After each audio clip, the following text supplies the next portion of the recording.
Okay.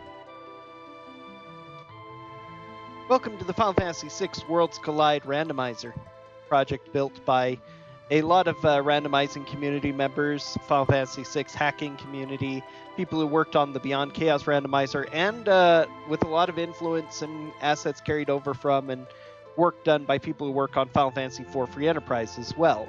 This is the Final Fantasy VI version, a open world randomizer that gives us an airship, a couple of characters, and lets us freely explore the world. So let's get started. So what we are playing on today is the default flag set, which gives us two unique characters, two random characters, Yumaro and Sabin today, as we see in my tracker. Now, the thing that really makes this interesting is that the randomizer is gated by characters in the base flags. And there's a huge amount of flags you can do and everything. I could spend all day talking about the flags and stuff that are not there, so I'm not going to worry about that. Just going to tell you how things work in... These are standard racing flags that you would use in a standard race. There are more advanced ones, of course. So items are randomized, so they can be anything. There's a coin toss. Our characters' stats are not randomized in this, but their abilities are, except for Yumaro is always a berserking crazy man. Gogo and Yumaro's abilities never change. So the natural means that Sabin has natural magic, so the two characters who receive the natural magic spell growth progression of both Silas and Terra are both randomized as well. Sabin is one of those, as well as the jump command. Pretty much all of the commands you can get in the game, with the exception of things like of Magitech armor type, are all randomized. So not every command is going to be available, because some might be replaced by jump, or Leo's shock ability, or Bannon's health ability. These things can all show up. Okay, that was pretty fortunate. So all of the monsters in a box are randomized across the areas where you can get monsters in a box. So the Telstar would normally be in the Imperial camp. He always drops a green beret. One thing, kind of curiously, from other FF6 randomizers I've seen, one thing that is never randomized is the drops of enemies. Their drops and steals are completely vanilla, so that has interesting regal crown, that's nice. Interesting ramifications in a multitude of ways. It does mean that if you fight monsters that happen to have really good drops, or get a good chest like that you can get early, it means that you can get good equipment. Green Beret, although it's an early game helm, is actually pretty good, because it increases your hit points by 1/8, 12.5%, as well as granting 10 normal evade. Evade command has been fixed.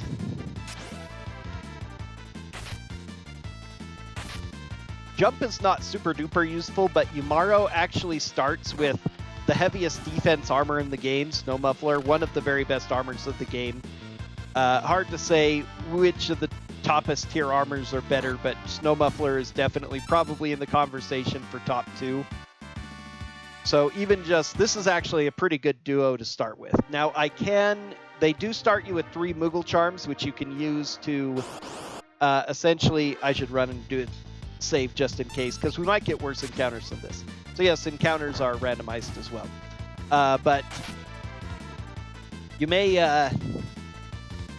they do start you with 3 Moogle Charms, which we can equip to get rid of encounters. I like to build a little bit of experience early, get to about level 10 to 15-ish before doing any major checks, so that we can actually have the strength to take on the bosses we find. Because all enemies are scaled. They start out at really low level, and then they gain levels as you acquire more characters and espers and defeat dragons, which, as you can see on the map, is kind of the marking for the, or not my map, but my little tracker here, kind of is the marking of the important things that are in the game. So naturally, any of these various symbols represent places where we can get checks, and checks will either be a character, an esper, or an item. Some will be only an esper or an item. Some places are only an item, but for the most part, they're randomized everywhere. You can only get one of each character, so you need to collect the specific types. This isn't like some free enterprise seeds where you'll be able to do, for instance, that's unfortunate. Did I find an antidote or a stock pendant? I don't believe so. This is not a kind of seed where you'd be able to get a party of 3 roses or whatever. Okay, I did not get, so that's okay. We're just going to have to turn on Moogle Charm now and stop leveling and deal with this for a while. I apologize for the painfulness of the screen, but I don't have any way to cure it at the moment, so just turning on the Moogle Charm makes us safe, though, and you can't die from the poison, which might be a bad thing, because if Yumaro could die, then we'd get rid of the poison, since you can't have poison when you're fainted.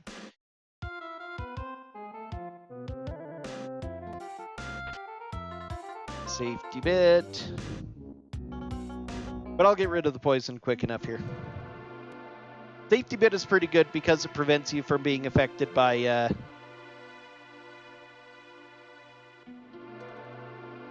instant death attacks. One of the wonderful things about a Final Fantasy VI randomizer is there are a whole lot of cool weapons, armors, relics especially, that you never see in the vanilla game because you just never have access to them. While in this randomizer, of course, all of those things become available. Things like the safety bit, which is pretty decent. I don't use it a whole lot, but it is can be very, very useful depending on what bosses you get. Again, bosses are randomized in their places under normal flag seeds. There, now our poison's cured, so no more eye melting screen. And again, everything starts out at low level, but still the bosses that you encounter later on in the game will still be much more powerful than the bosses that you find,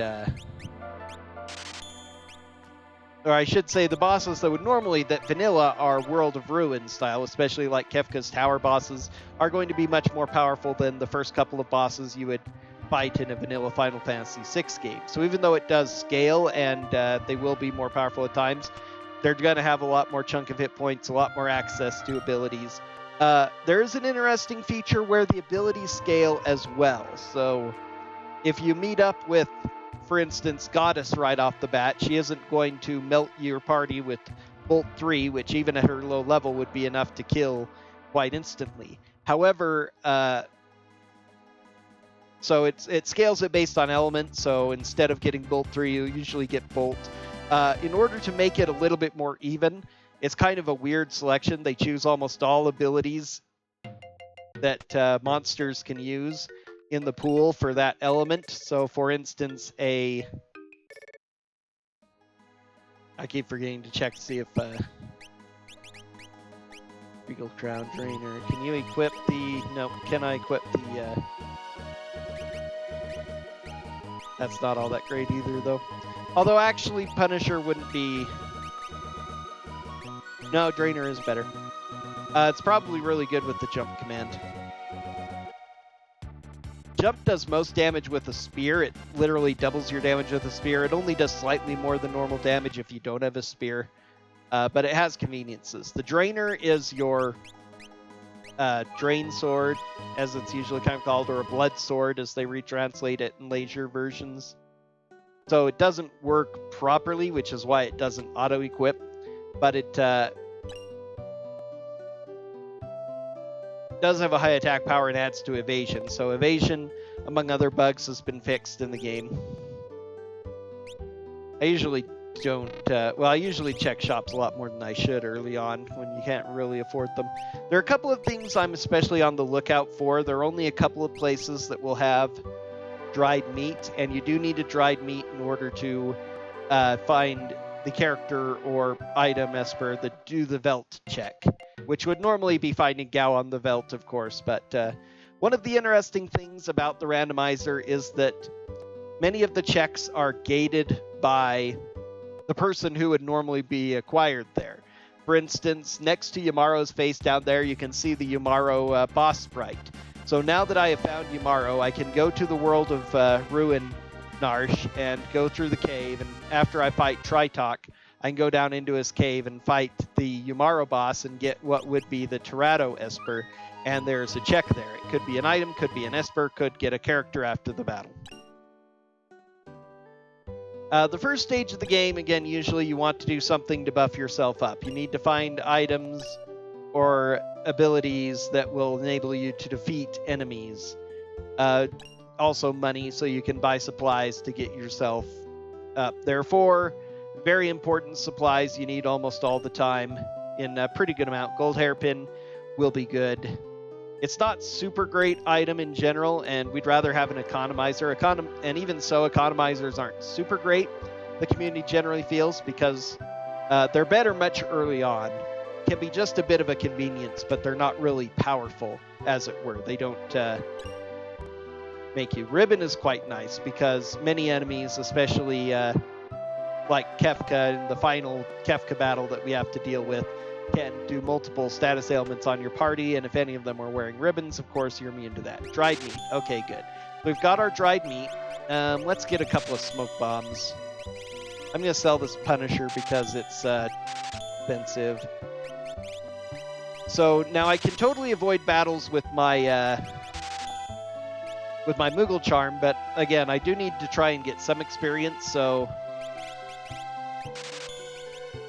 I like to fight some battles when possible, and but you never know when there might be, because the units are all randomized, the enemies are randomized, we might run into terrible battles that we don't want to fight. So if we can just quickly smoke bomb out, it's much better than wasting 5 minutes trying to kill powerful enemies. One of my bad habits I'm trying to break that'll make the game faster for me is by avoiding those kinds of fights in general.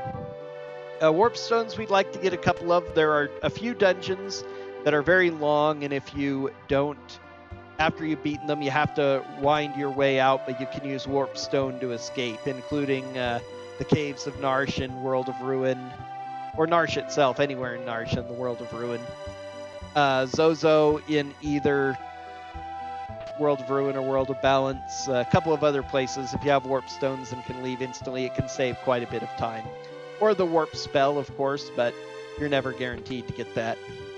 Going to go ahead and safety save here because I'm going to try. I'm only level 7. I'd like to get some more experience, so we're going to try here. What spell did I get? Stop, is it? Well, maybe that would be useful for me. I'm going to go ahead and throw on gold hairpin and ribbon. Give you the safety bit, I guess. Got a memento ring too, which does basically the same thing, but normally could only be worn by Shadow or Realm. Interesting. Ooh, sneak ring is actually 5 agility, so that's not bad. 5 speed, rather. And brush. Alright. Savin gives the trident as well. Da Vinci brush isn't all that great. And earrings, although they don't do me a lot of good yet.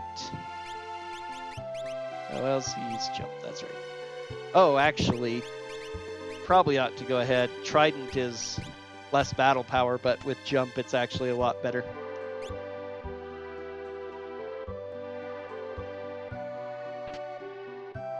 Fire Rod is good. Rods are very powerful. You can break them for high damage, so they're very good for getting through some of your early battles.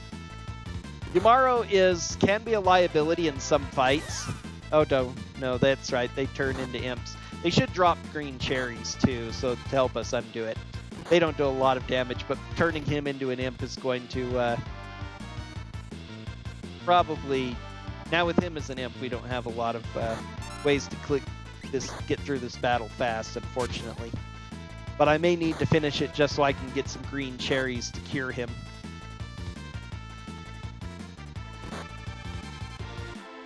That's going to be a bit of a unfortunate time loss. This isn't... Oh, okay, good. They did it to Yamaro again. If you put the right equipment on imps, they can actually be really powerful, but I didn't get one already, did I? No.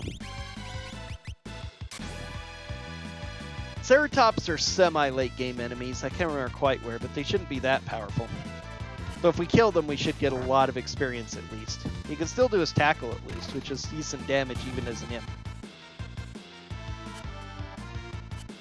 Oh yeah, he has ribbon, so he can't be affected by the... which means I could actually use that as well on Yamaro in order to cure it after the battle, but we've already come this far, might as well finish it. This should give quite a few levels. Again, taking a bit more time than I'd like for an encounter like this, but...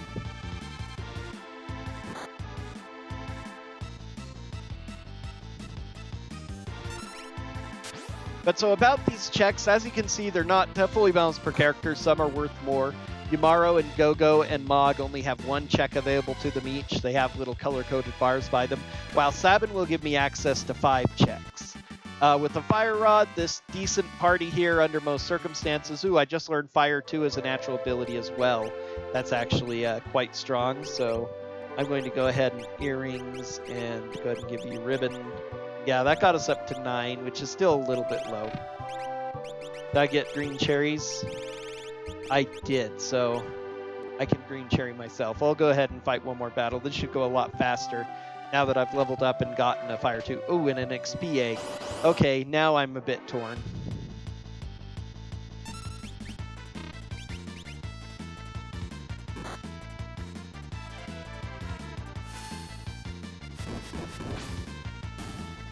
Excellent. Very quick. More levels. A white cape, which also protects against imping.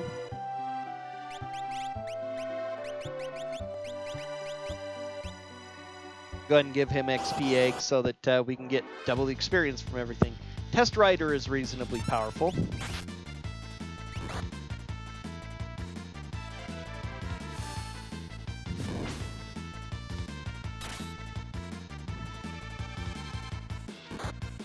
This is probably going to be enough experience for now, too. 900, another couple levels, especially for Sabin. 12. Yeah, that's good enough. Let's go ahead and Middle Charm. Can I get a secondary? Oh, I took it off for the XP egg. That's right. Duh.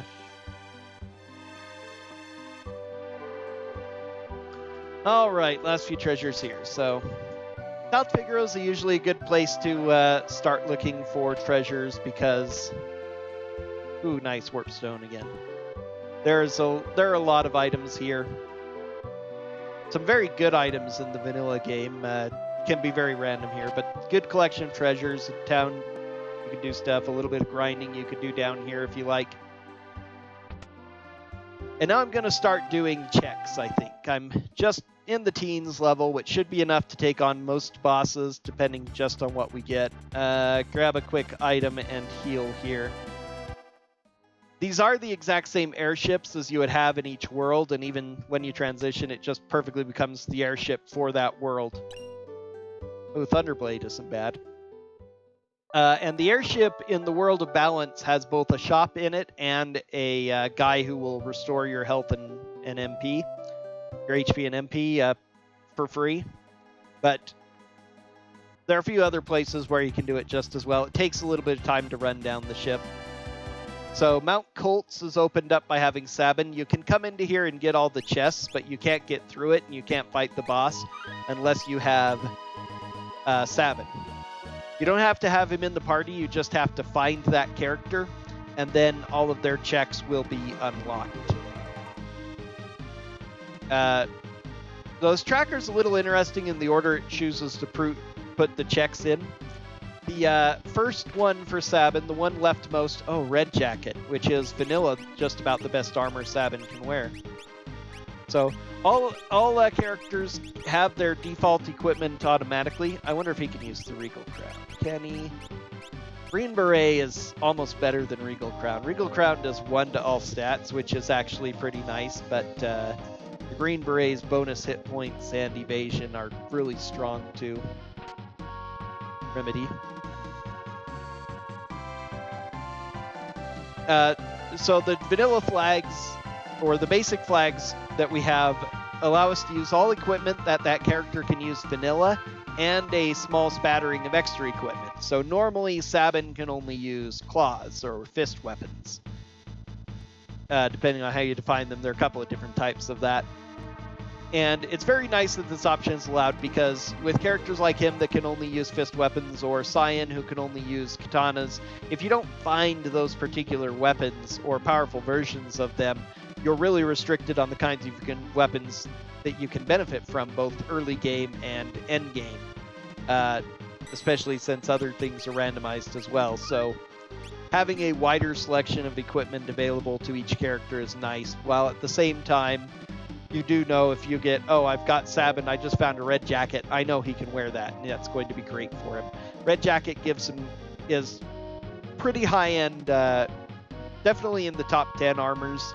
It gives very good defensive stats and gives some bonus stats as well to your base 4 stats, vigor, magic, etc. Oh, leader is good, that's very low level. And additionally, even provide some immunity to, I believe, immunity to fire. All right, first check done. Now let's see what our reward is. Magicite and Carbuncle. So normally Sabin would join after this point, but once again, the randomizer randomizes all those rewards around. Since many characters are encountered and recruited more than once, pretty much everybody, because of how the especially with the World of Ruin kicking in and getting rid of essentially your entire party.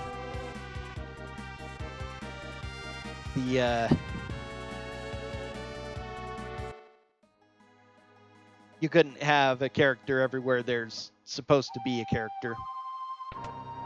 There's some places you get multiple rewards that you don't really get multiple rewards, but that's fine too. Doma has several chests in it and other items like this, another Moogle Charm. Moogle Charms do not sell for a lot, so they're kind of disappointing to find. Also has a free rest spot here. Of course, if you do this in the World of Ruin with Cyan in your party, vanilla, you enter into Cyan's nightmare and have to save him from Rexel. In the randomizer, it is one of the checks. If you have Cyan unlocked, if you have him found, it unlocks, but it still is only in the it still is only in World of Ruin. Sleep in there in the World of Ruin, and you'll enter the Dream Castle section and get to fight 2 bosses for 3 checks, which is one of the most efficient points in the game. Checkpoints, interesting way to put it, but check areas. Some of these checks, I believe 3 of them, have multiple sections to them. You have to fight multiple bosses and you get rewarded multiple times. They are specifically the Magitech Factory, which is the final check in Silas's list there. The Floating Continent, which is the second check in Shadow's list. And the Rexel Dream, the Dream Castle, which is the little Rexel guy in the middle of Cyan's checks. Oh, and another thing I need to do is equip this Esper on him so I get safe as all. Okay, really pathetic Esper, but oh well. So this is not the most efficient place, but whenever I have Sabin, I pretty much do this little nearby sequence of checks all next to each other here. Essentially, if you have Cyan, Shadow, and Sabin, Shadow, and Cyan, yeah, you can do the vanilla Sabin scenario after the marsh, pretty much. You can do the Imperial Camp, do Doma Castle, do, well, first of all, you would do Gao's father's house, which is where you would recruit Shadow and at that point in the vanilla game. Then the Imperial Camp and Castle Doma. Then we're going to the Phantom Forest. Okay, this is one of the worst fights. This is the worst monster in a box fight because pugs are relatively dangerous and they give no reward except for magic points. And they seriously can cast Pearl. Okay, I'm actually going to just go ahead and reset because that is not going to be worth the time to worry about. Again, they don't give any drop whatsoever. I believe they are normally found in Yumaro's cave, actually, in the World of Ruin.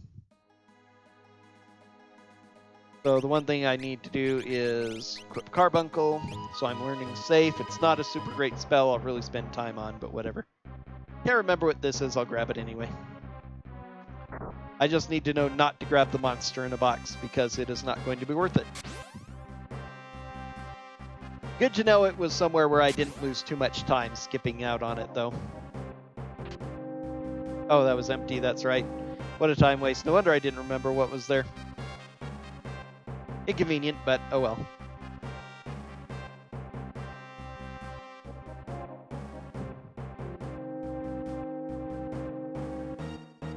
Alright, so after chasing Kefka off, we don't have to do the 2 Kefka fights that you would normally do. Tent is not bad. Tents are good to have at a couple points in the game, especially Kefka's Tower to recover after a big boss battle before the next one. I'm just gonna jump.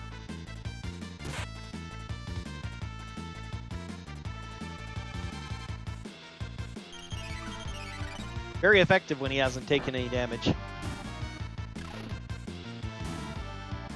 Rather save my mana for monsters that are actually dangerous. Mastered a new dance. That's interesting. I wonder if that means that Gao has dance. Now, the way that Gao's abilities work in this... Oh, goodness. Veterans are actually extremely dangerous. They are monsters from Kefka's Tower, and they can do all sorts of... things like Condemn. They can also just insta-kill, and they have a lot of hit points because they are an in-game monster, so they actually just aren't worth fighting. Luckily, they are considered a normal encounter, even though it was in this, so it's the monsters themselves, of course, as you would know from a speedrun, that cause the no-run flags. These guys are actually moderately dangerous, but I think they're weak to fire. I guess they're not all that bad at all. I think you encounter them in Narsh in the World of Ruin, but not all that bad.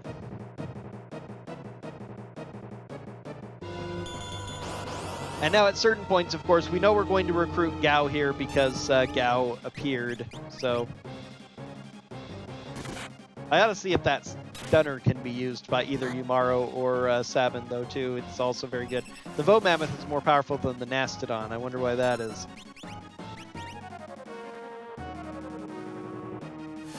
The Lobo itself is really weak, I know that. But the Vo Mammoth scales up really, really fast for some reason. I wasn't thinking about that, but I remember it. Nope, Runic and Slot in Magic.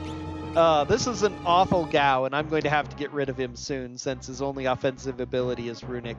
So that's the end. We don't have to steal the Magic armor and get out, we just have to get out. As far as I've seen, the only way to get out is to run all the way back up here. Okay, now we have our dried meat, so we can do the dried meat check, and so our journey with these 4 continues. Now we hop down south here, we can do the Phantom Forest. I can mark Imperial Camp done, 3rd character received, Gao unlocked. Luckily, we're going to have a recovery spring in here. Slots can be relatively powerful, but...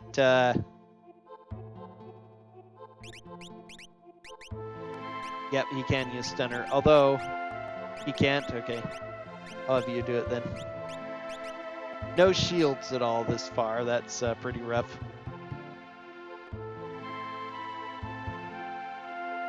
Let's see. I'm going to go ahead and put... What do I want to put on you? Black Belt? Put the Moogle Charm on you. I guess with earrings, if he'll do a lot of damage if he can get people with like Flash, 7 Flush, the 3 diamonds.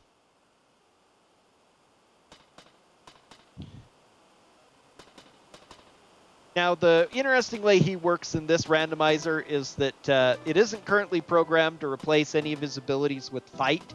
So both his Rage becomes another ability and his Leap becomes a separate ability. Oh, nice. Excellent. That's actually a pretty darn powerful ability for how easy it is to get. This is pretty high level group. Good thing it's just one character. Oh, they all absorb fire. That's nice. Darn, didn't get it there. At the very least, it's a modest amount of healing the whole time.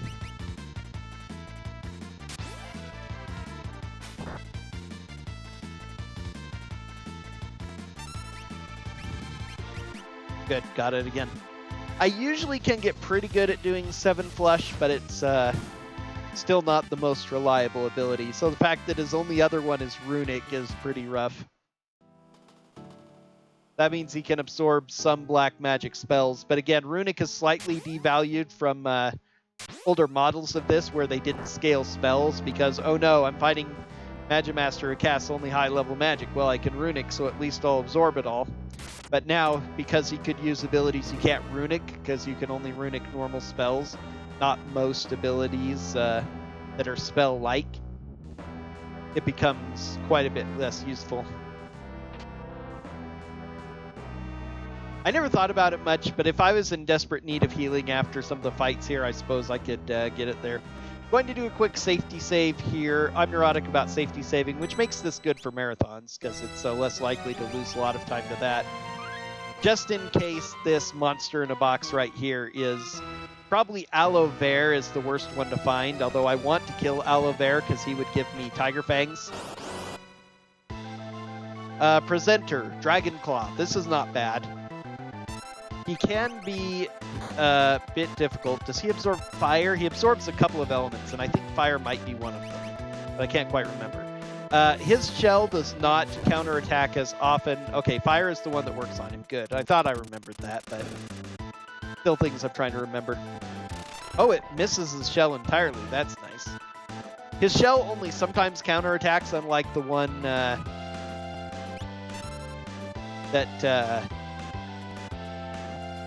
the Welk in the first boss spot. There's a counter, but not super bad. It also does its own attacks, though, is the problem, so. How bad is Slide? Pretty bad. Let's just do a quick Lego Morph for some healing, because why not? It's not much, but it's better than nothing. There we go. You attack the wrong target again. Yamaru is very powerful, but in battles like this, he's a bit of a problem. Chocobop's good since it misses the shell, actually. Don't need it, though.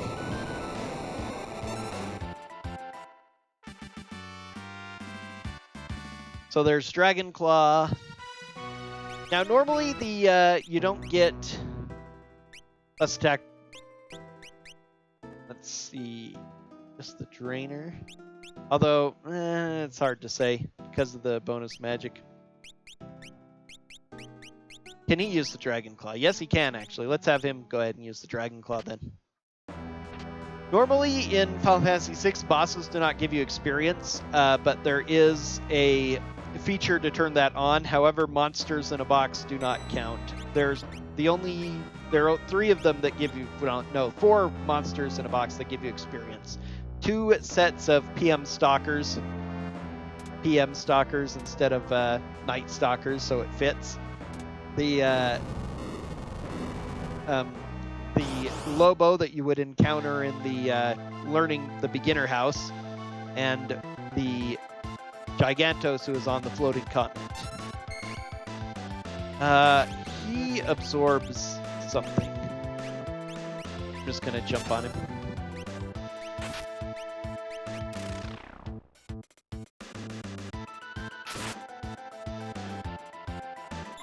He absorbs ice. Probably doesn't absorb fire because of that, but...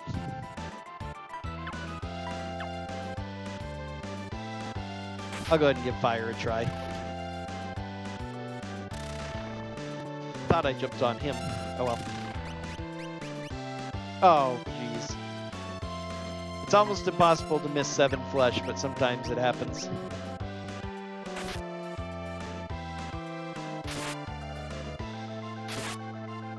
Number 128 is actually a pretty strong boss for the time you encounter him. There we go.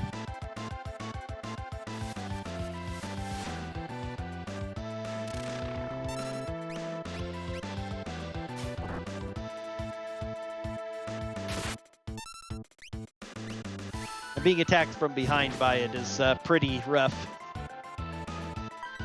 So icy absorbs, you might also absorb lightning, I think, but again, doesn't matter if I'm doing fire.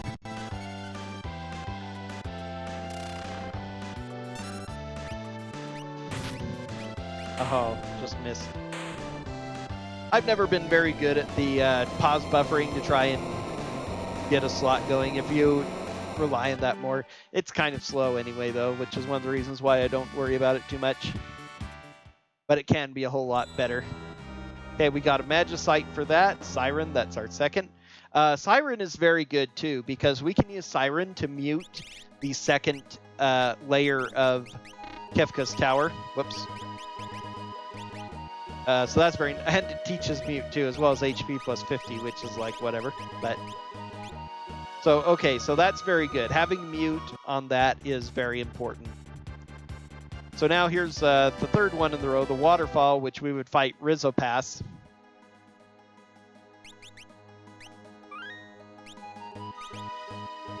The final check in Sabin, so that's 4 of the, this is going to be our 4th Sabin check. There's 5 total. The last one is the Collapsing House in Zen in the World of Ruin, where you have a limited number of time to go in, save the kid, grab the chests if you want, fight 2 monsters in a box. Normally they would be the Night Stalkers. Okay, this is Ultros 2 because we're surrounding him for no reason.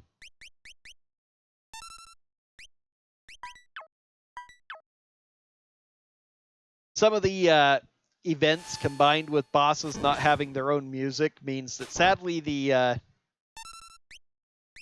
I don't think that the randomizer can properly access the Ultros 2 battle music. And so since this fight is supposed to be... So there are just certain places where if Ultros shows up, you don't get any kind of battle music. Possibly if he was vanilla, it would work out, but... Now we have a little cutscene here where we're washing ashore. If a character shows up from off screen, that's the character reward. If nothing happens, then eventually we'll stand up and looks like nobody's coming. So yeah, we stand up and now we'll get our next reward. Genji shield. Well, I have no shield, so that's decent. Genji shield is actually not one of the top tier shields in the game, because even though it gives really great defense and pretty good evasion, there are a number of shields that give better evasion and also elemental resistances. Anywhere doesn't actually matter. I'm starting to get enough money. I can almost check shop soon. Same rules as vanilla game apply for finding Gao or Gao's equivalent check here on the Veldt. You have to have 3 or less party members. You have to win a battle that is not a wacky one, you know, not a attack from behind or a pincer battle either for or against you. And there's only a chance of it happening. Good, they're not turning us into imps. I approve. Hey, Edgar. Whoa. And again, you can... Oh, darn it. We have Yumaro. Okay, I'm actually going to solve this by... Edgar's very good to get. He gives us a free check. There are a certain number of things that are... luckily, you can talk to this guy, change the party. This is added to the randomizer. You can't normally do it.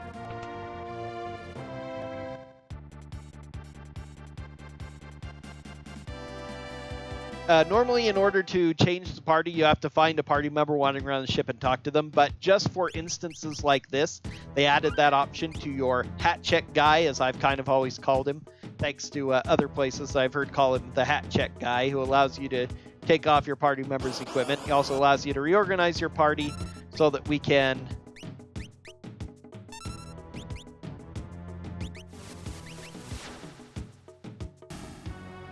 Oh, darn. Now we don't get anything, of course. Master a new dance. Why are we mastering... Oh, because that is his ability, isn't it? No, it's jump. Why are we mastering dances? That's odd. Was dance assigned to Yumaro? That might be the case. He's never going to use them, but...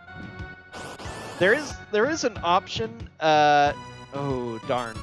Okay, ooh. Next time I'm going to try to, I can't do that. Let's jump on the dragon. This is a bad fight to get without Yamaro here to help out. I really need to get a 7 flush. There we go.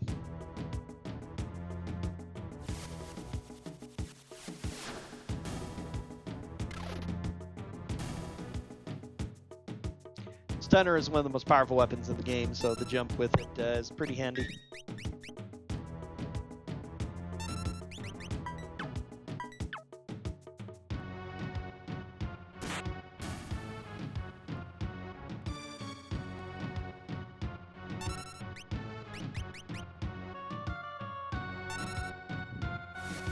Sometimes Gao gets a couple of useful abilities in his 2 slots. Still nobody? All right.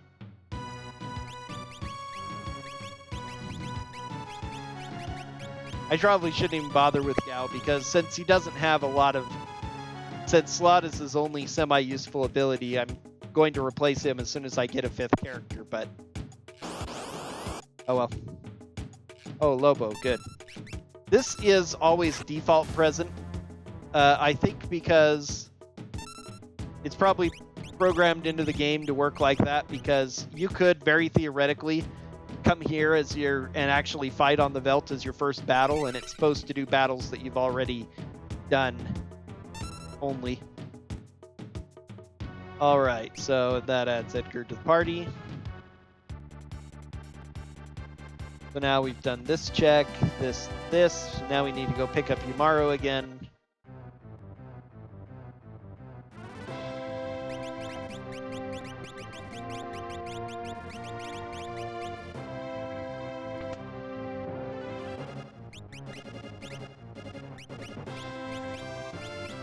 What does he have? He has Shock. We need to get up his magic power if possible.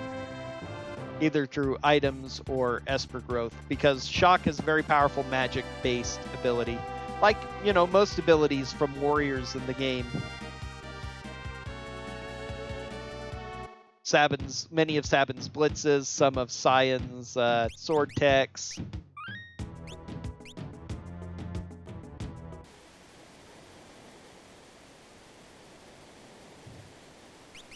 Do I have any good relics to throw on him right now? White cape and safety bit, I guess. Oh, also need to put back on the Moogle Charm. Doesn't matter for this upcoming bit, but it's better to get it over with. Dance is very interesting in the randomizer too, because the dance abilities that you use are also randomized. So what it means is when you dance in vanilla, each dance has 4 separate abilities assigned to it, and Mog has a random chance of using each ability. However, the abilities are all randomized amongst the dances, and you don't know what they get until you use a dance, basically. So usually, unless if you start with a character who has dance, you'd probably want to explore and figure out what's good, and if you get lucky, you might have one that has like 4 strong attacks or maybe 3 strong attacks and a good heal, or maybe just a couple of good heals and you can rely on them as a healer pretty well if you don't find any cure spells on your espers. But usually by late in the game, it's not worth the effort to invest in checking the dances. I have actually had a couple of times where my dances have been incredibly strong when I started with them, and some that I relied on for large portions of the game, and it feels like that should be pretty unusual. Nope, I was too late.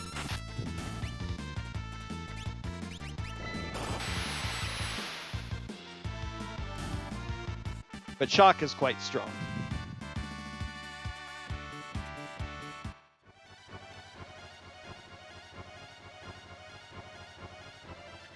And once again, I don't know if it's really the smartest routing decision to do this. This is probably a longer, more time investment check. But I always feel that if you're in an area of a check, it makes sense to just go ahead and do another check. Which is why I always do the long string of Sabin checks right in a row. Not always Mount Colts, it's a little bit further away, but always quite often. You know, Imperial Camp into Phantom Train into the waterfall.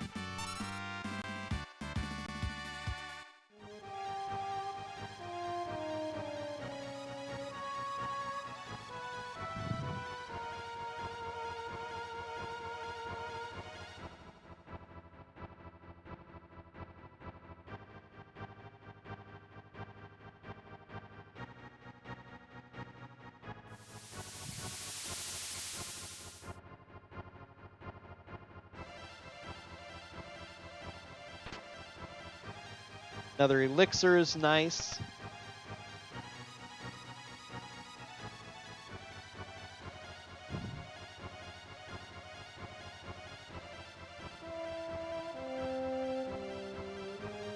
If I get a magic power, oh, I should throw earrings on Edgar, actually. I've thrown them on Gao. I need to take them off Gao. All right, now who is... Setzer is our character. We can tell because we've washed ashore as Setzer. So there's our 5th. Almost no matter what he has, he's going to be an upgrade over Gao. Morph. It says magic, but only because we've already acquired Espers. So I need to unequip him eventually. While we're here in IKEA, a far-off place, let's go ahead and check the shops. See if there's anything really, really nice. Hero rings to buy could actually potentially be good if I have nothing to spend it on by end. Oh, Behemoth Suit. And Edgar can use it? Yes, please. Behemoth Suit is one of the top armors in the game. I would place it right under Snow Muffler and Minerva because it gives a bonus to all stats and is higher defense even than like Genji armor. Plus 6 magic power is especially good for him. Revivify. It's important to have a couple of these. You can even be zombified in the fight against Kefka. So, and if that happens and you don't have that, oh, we can buy Mega Elixirs here. If we have enough money later at the end of the game, we can come here for that. It's nice to have 1 or 2 of those to counter certain segments of, again, the tiers of the Kefka fight, 3rd and 4th tier. So that watches us ashore here. Oh, and that's that check as well. All right, let's go ahead and... Oh, I need to unequip Gao.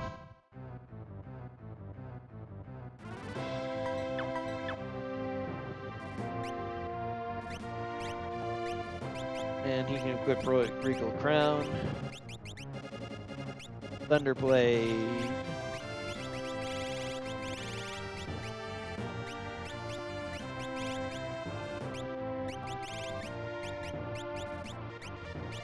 You can learn safe for the heck of it. Doesn't mean much. Probably shouldn't even be wasting time equipping spells I'm not going to use on characters who aren't going to use them, but... Alright, actually with that, all the rest of our checks are in the world of Ruin, except for Figaro Castle.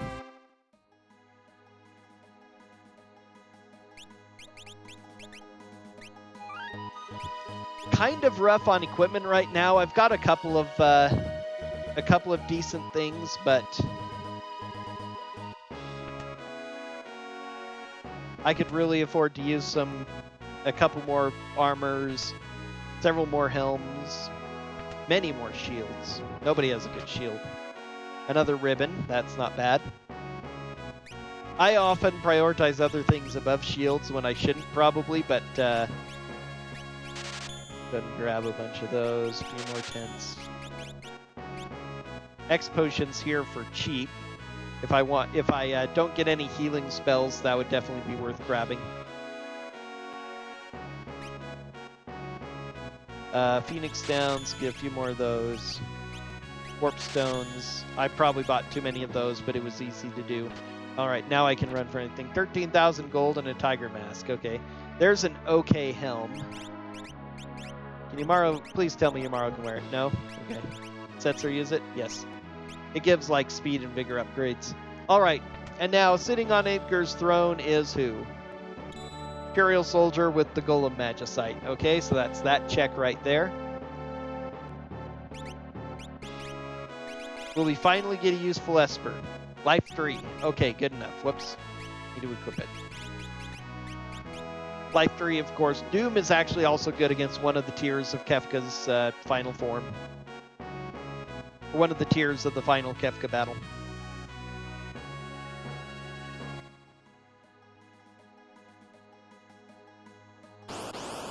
Oh. I forgot to... Oh, Moogle Charm was on Gao. I forgot to equip it. Okay. Well.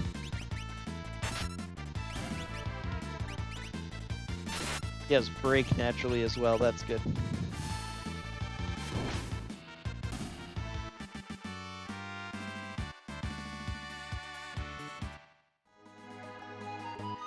Okay, at least it gave us some levels and stuff. All right. Somebody needs to equip that. Oh, you, of course. Go ahead and throw a ribbon on you. Throw earrings on. I'd really love to find an Illumina for Edgar so his shock will do even more damage. +7 magic. Yeah, we're just going World of Ruin now. Okay, why not?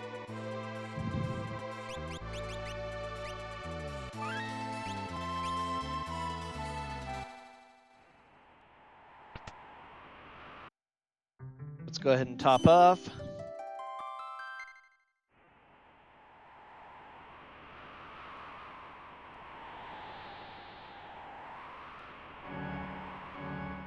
So in the Narsh side, the caves are all replenished. In the World of Ruin side in Narsh, the chests in the cave over here are all replenished, so we can grab some of those. I might not spend my time coming over here if I already had decent equipment, but the more things you're lacking, the more you probably need to spend some time trying to find some good stuff. There's no hard and fast rule, of course, just like similar randomizers like Free Enterprise for when you know you'll be able to defeat the enemy. And there's a lot more variety to it because of all the different abilities and such that can be available. But, ooh, Megalix are nice. Another Break Blade. Those sell for a lot, so if I find more really good items in shops, I can try and sell to get them. Or to get other things like the item in Zen.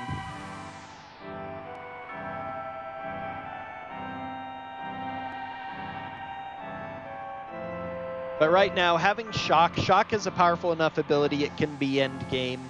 I have one caster with Fire 2 who will be okay, but he isn't a very strong natural caster, so he just needs a lot of levels. Umaro can work, again, if you have really high levels. And Setzer really doesn't have much of anything that really contributes either, so kind of short on end game equipment. I have a couple of endgame weapons that are okay. You can, if you can fight for 4,000 to 5,000 damage, you can do reasonable, or even 3,000 or 4,000. But most of these weapons aren't going to do that until you get to like level 70. So we really need to just get powerful spells or powerful items. So we have a dragon here. The dragons are all randomized amongst each other on these sets, although that's vanilla.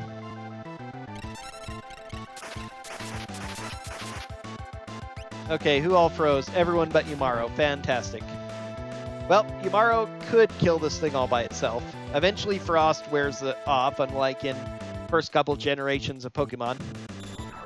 Umaro also absorbs ice, so Umaro will solo this guy if he has to.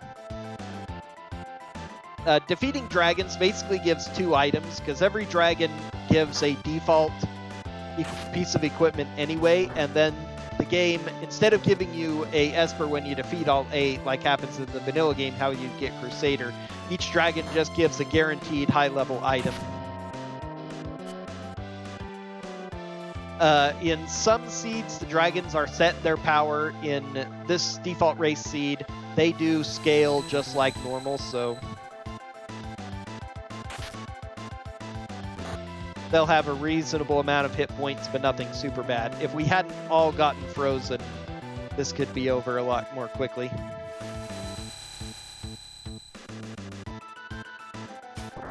Ice Dragon only does ice damage, so literally he can't do anything to Yumaro. I think he does some attacks, but he's not going to have the attack power to kill Yumaro at this stage either. Yay, and it all wore off just in time. How fabulous. Okay, Force Shield, which is actually a really strong shield. Ragnarok. Excellent. Let's see. And Force Shield. Boom.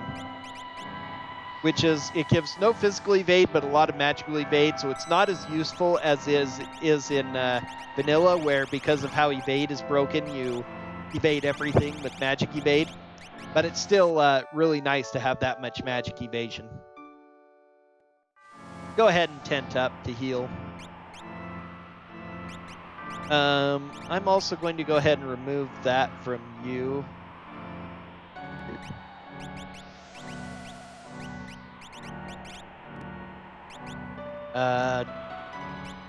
Safety bit, sure. Put the XP egg on you and let Edgar start building in my powerhouse.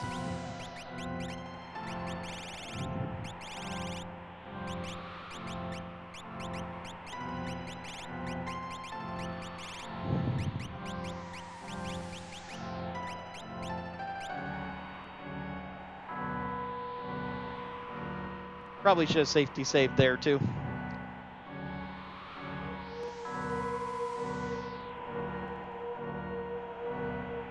All right, the Tritalk fight. This is right down here. You can see it in the middle. Rexel, that's kind of unfortunate. Let's go ahead and Golem. Golem's good. And I don't have any spells, so let's go ahead and Carbuncle too.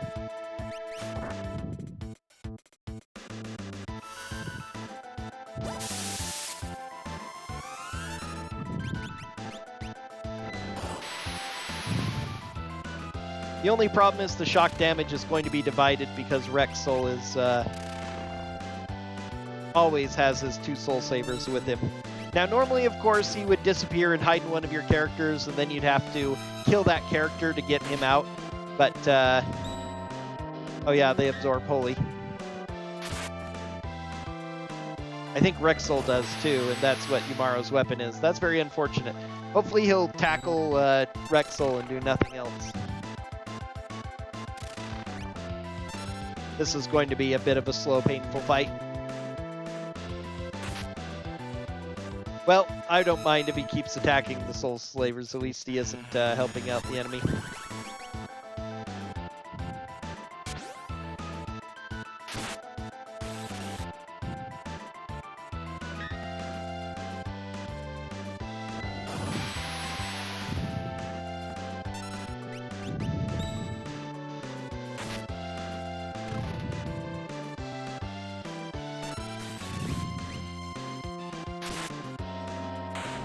Okay, good. Not too bad.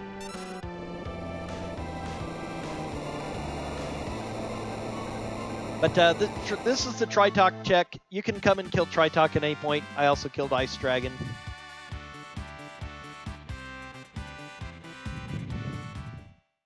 Pod Bracelet is a good relic, too. It casts Safe and Shell on the wearer. Protected would later be. Not a Esper. That's a bit sad. Ooh, Offering, though. Offering is nothing to sneeze at. Setzer, you can use Offering for now.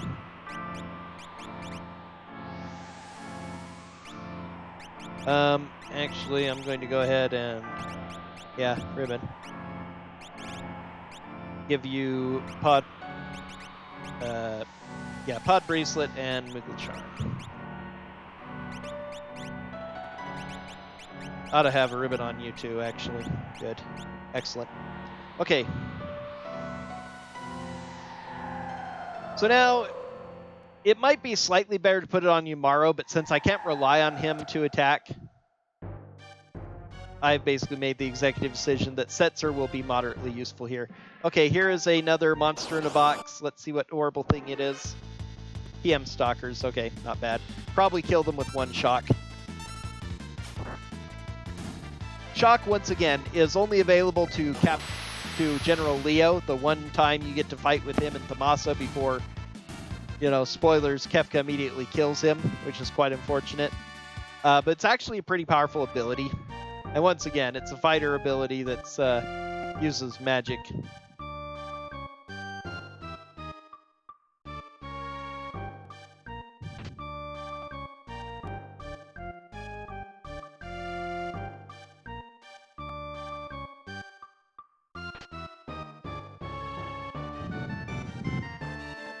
Now, in the vanilla game, you would acquire Umaro here, but you'd have to have Mog in your party.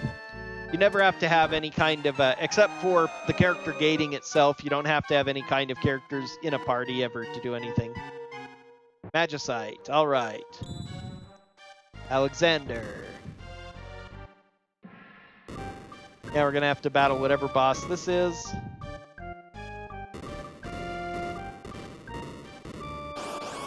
Who are you today, Umaro?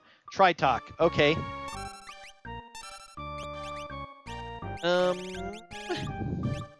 You can't do much. Good news is, you have fire too. Wow, Umaro's thing. I'm basically hoping for a proc of lightning, because I think it can still proc even with offering. Maybe it can't.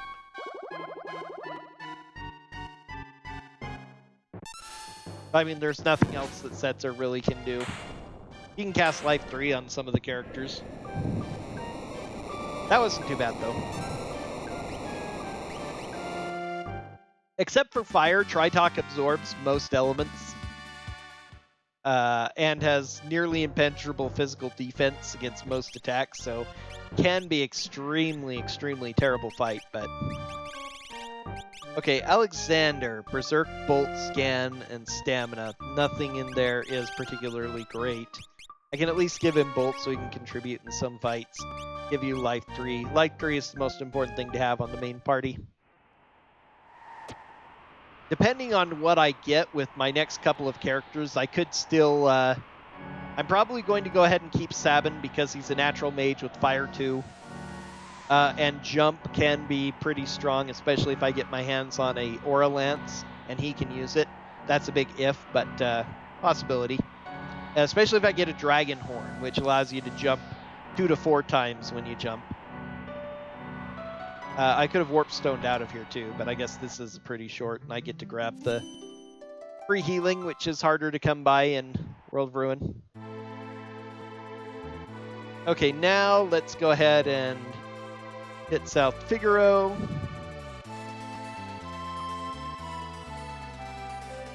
South Figaro has a lot of its items in the World of Ruin. None of the items inside, but all the items outside for some reason are brand new and totally different. Ooh, new Genji shield. Okay. Normally not super excited by Genji shield, but at this point I'll definitely take it. Because again, I haven't found too many good shields. Gonna give you a Genji shield. Can you use any shield? No, but he can use a bandana. Nice. He has a hat. Wonder if he can use the Genji shield too. I'll have to check that later once I get a couple more good ones.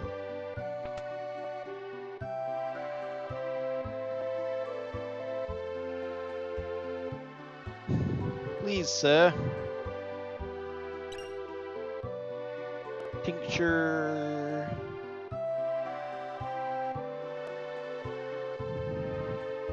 You can really debate whether it's worth going after a faraway item like this. For a tonic, it probably wasn't. Would it have been if it had been like another Illumina, Aegis Shield? What's another thing I could use right now? A Minerva that somebody could use? That'd be nice, but... Force Armor, Ice... I can buy Ice Shields now. I'm going to go ahead and buy an Ice Shield, sure. Buy 2 Ice Shields? Sure, I think I will. I don't have a lot of great weapons, but... pretty unfortunate. Oh, I had Fire Rod too. I need to remember that I've got that.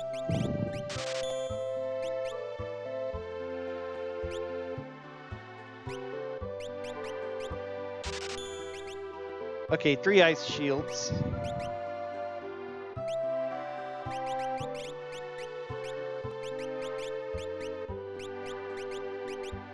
One to give to him. So now he has more evasion. Not nearly as good. I could buy fire rods if I needed to. Which is a fallback option if I don't get any stronger things. I could just spam fire rods on Kefka.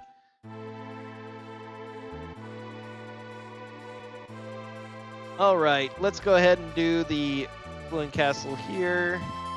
Save the game in case they one fights are too much trouble for us. I can never find this stupid house. Find a little house of Zen.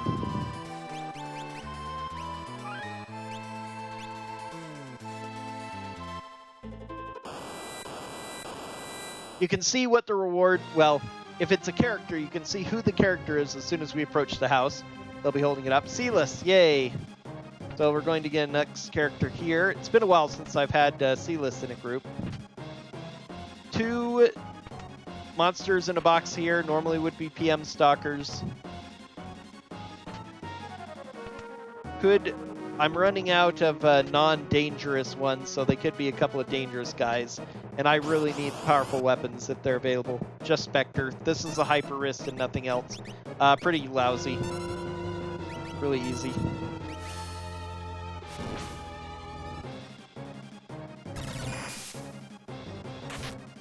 I believe that this is the monster in the box on the Phantom Train default. Hyperist increases vigor by a lot, which doesn't do a whole lot. I haven't really confirmed that having a high vigor increases the damage of physical attacks a whole lot, but...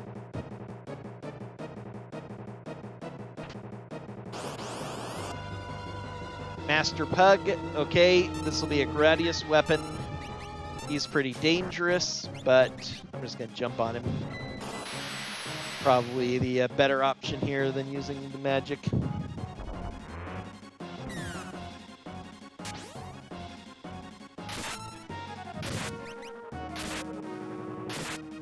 He's relatively strong, but I'm pretty strong at this point too, so it shouldn't be too bad. Yeah, there we go.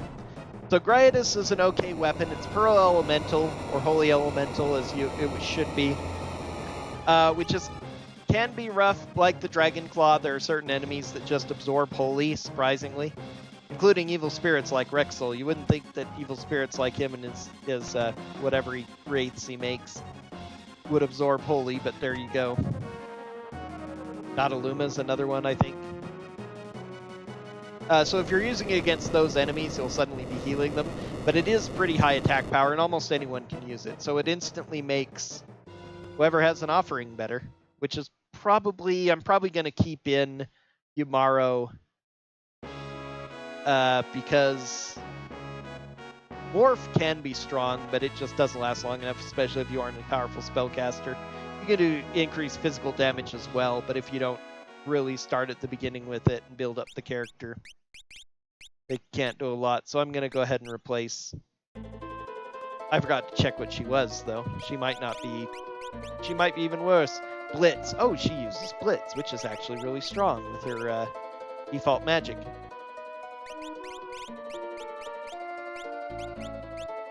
No good armor for her right now. I need to find some... I did get a lot of money in there. Hope I luck out. 26,000 gold. Now when you're in the world of balance, he'll say glowing stone. I can buy more ribbons. Which lets you choose... Ooh, sniper. Which makes it a little bit easier to tell whether you want it or not. In the world of Ruin, he always says just give if you want it. So...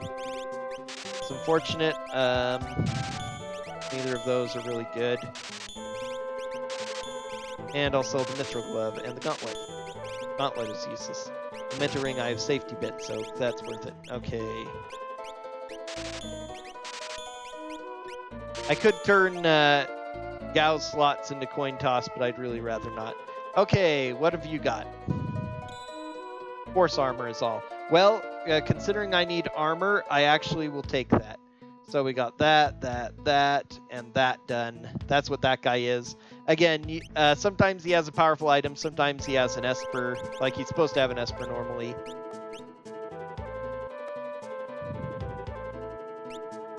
Still have 18,000 gold. I'm going to check the armor and weapons really quick to see if there's anything super good here. Circlet, so some good helms.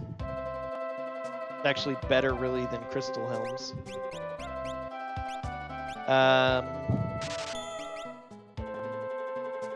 Hard to say whether they're better than green berets, for instance. Nothing great here. Okay. Before I equip, I want to although I need to sell. It's actually sometimes better to just sell, for instance, Genji helms, because even though they provide better defense than any other helm, better defense and magic defense overall, their complete lack of any special ability makes them not really worth the price.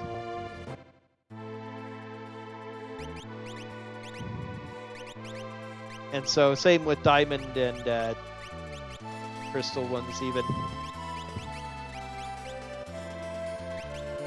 And right, now we can learn Ice 2. I don't think anyone's learned it yet, though.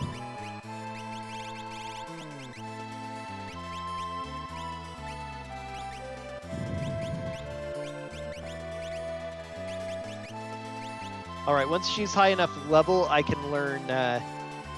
Oh yes, I can do this too. Not just yet, though. Let's lift off. Let's go ahead and search the skies after doing a quick safety save. Search the skies is a special option that opens up once you have Setzer in the World of Ruin. That basically auto-starts the Doomgaze fight, which we'll see right here. Gonna go ahead and check it now. Number 024 is not bad.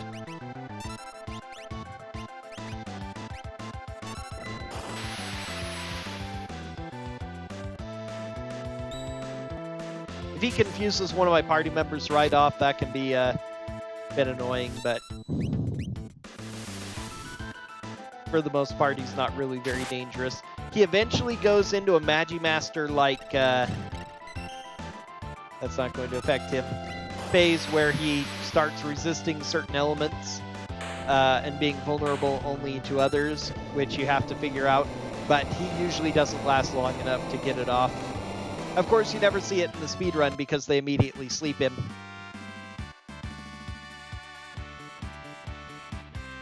Here's our Ice 2s. Darn, no Esper, just an item. Genji helmet, okay, that's cash as far as I'm concerned and nothing else. And I have a lot of stuff I could better spend that money on. Okay, let's go ahead and Genji you. Ice Shield. Hard to say whether Genji's better than Force because it is a lot of physical defense and 20 physical evade versus 30 magic evade. So for now, since you already have Force armor, I think Genji Shield is actually better.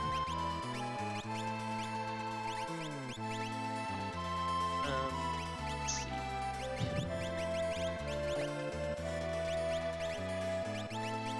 Yeah, let's learn Life 3 for her. If everybody can Life 3 themselves, that saves a little bit of time. Most of the rest of the spells don't matter much.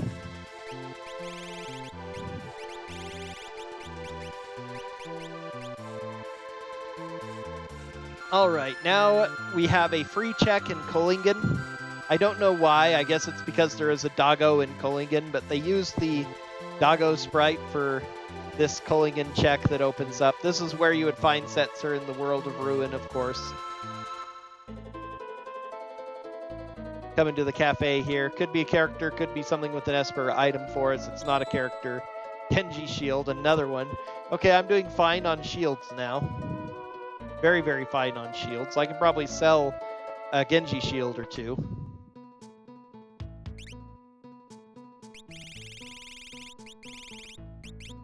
I'm genuinely going to do that. That's 30,000. Let's sell a Genji helmet, sure.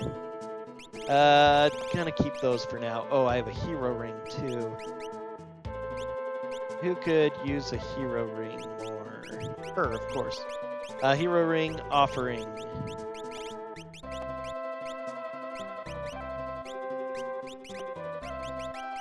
No, we want that. Let me sell that diamond helmet so that it stops getting in the way too. Okay, go enhance her breakblade. Oh, Atma weapon. Who can use it? Let's see. Oh, and I have an offering too. Oh, I could give it to Yumaro, which is tempting. Okay.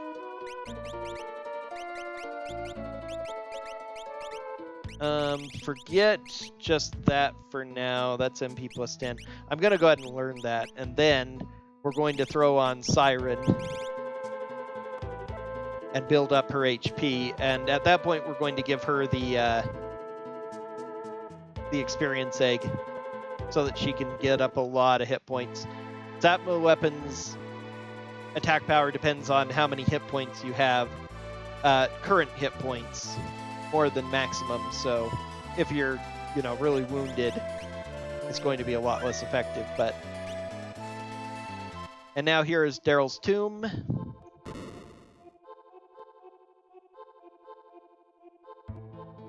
Atmo weapon, among other things, it's actually a very, very powerful weapon. A lot of people, I think, sleep on it. It does take some leveling up and setup. It doesn't do a lot of damage at low level, but it's a very good endgame weapon, and even a decent weapon throughout the game too, because it ignores regular defense. So enemies that have ridiculously high defense and are almost immune to physical attacks are not immune to the Atmo weapon. And that can sometimes swing a fight early on. Having access to those kinds of abilities can make a lot of difference when you don't know what enemies show up, and suddenly you have an enemy that's pretty much physical immune and you have no good magical powers. Happens quite a bit in a randomizer.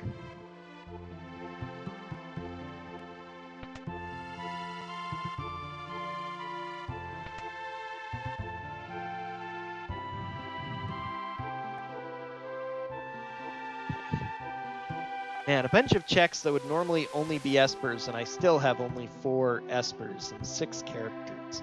This is going to be one of those seeds where it takes me forever to collect all my espers. Alright, gonna safety save before this monster in a box, just in case.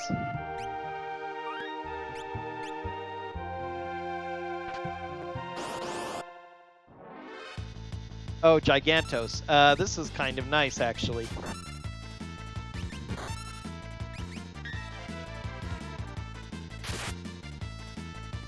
Sure, hit is impenetrable defense. Gigantos is worth quite a lot of experience.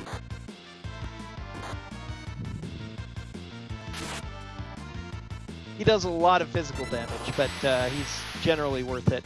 Probably should have blitzed at this point, that's going to do more damage, but shock.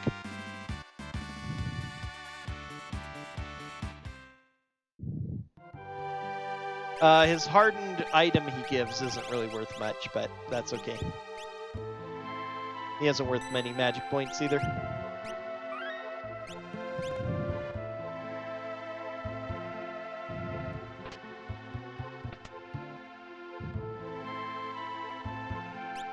Probably should have used a tent, actually. Locke sleeps here. Okay, we've got our 7th character. Provided I can defeat this boss. Tunnel armor. Oh no, I'll never defeat it. Just for the heck of it.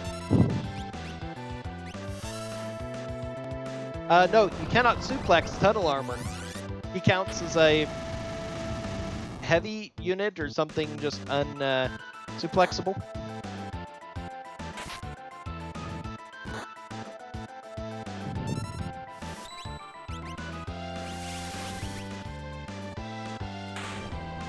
Yep, not bad.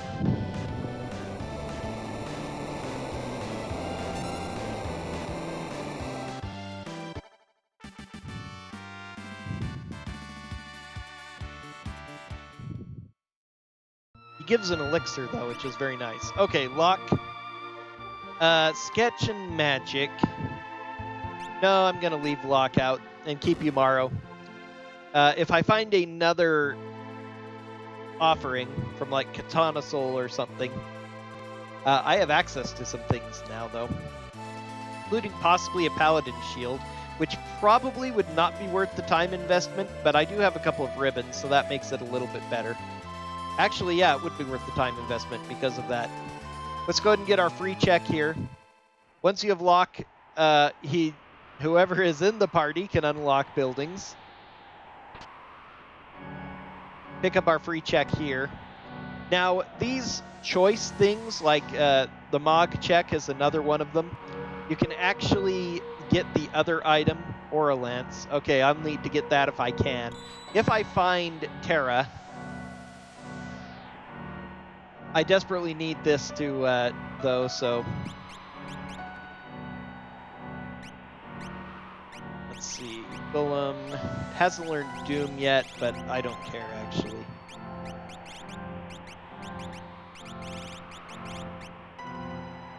Fire, Meteor. I'm going to let you learn Meteor first, because you can actually have a use for it. Oh.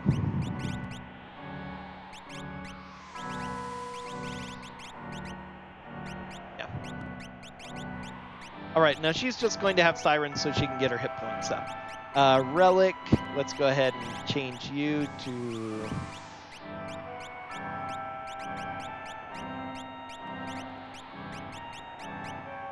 Hero Ring, there. Now you'll do even more shock damage. Oh. This is actually worth it.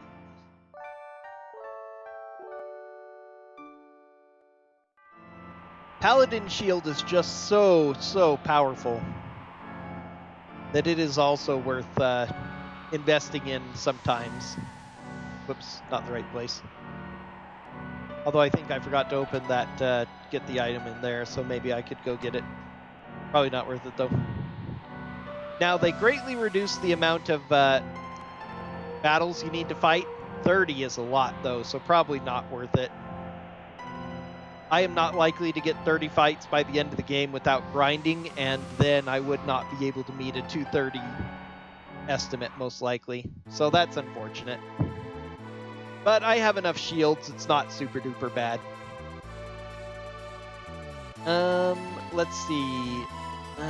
Probably worth it to do these couple checks next.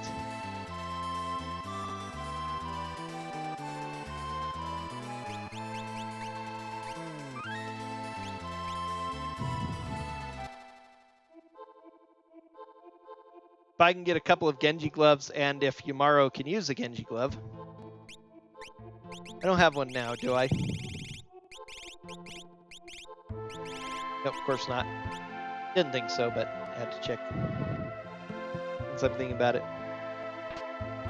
If I can have both Silas and Yumaro dual-wielding Atma weapons with Genji glove, they can deal out a huge amount of damage.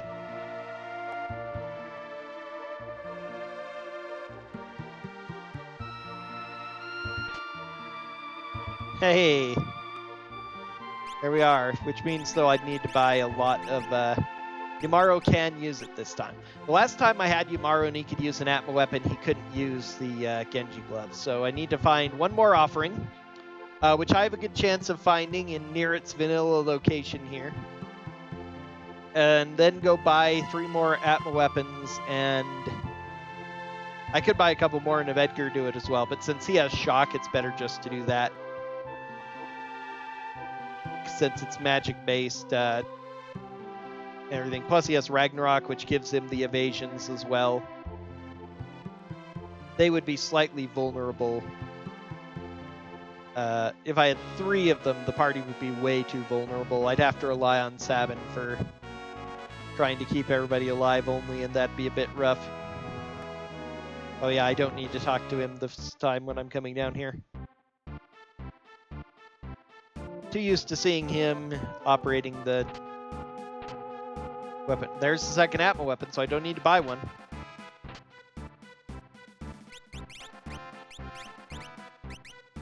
We're gonna go ahead and put that on you. Among other things, it means that, okay, let's go ahead and give you Dragon Claw so that you have more magic power.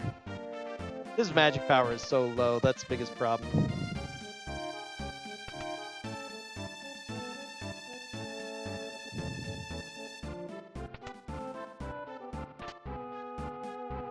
Lots of elixirs I've gotten. That's good. A mega elixir as well already found. So even if nothing else, I can rely on elixirs and maybe go buy some X potions. I haven't gotten any magic yet that heals, which is a bit of a problem.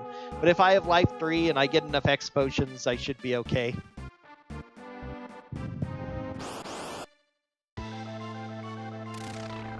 Okay, annoying fight, especially with Umaro.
Have time to start blitzing.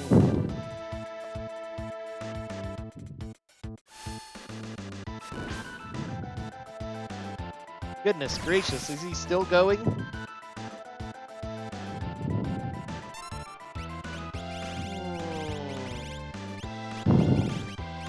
No healing spells is a pain. I already have 7 X potions, that's kind of nice. Do I have any regular potions? Okay, he's changing back. It's gonna blow him up.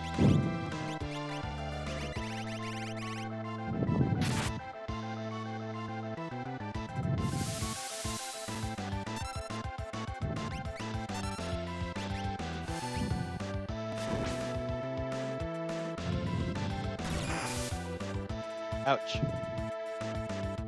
Maybe I should have cast life too. Sabin was getting picked on. Sabin's missing out on XP. Poor Sabin.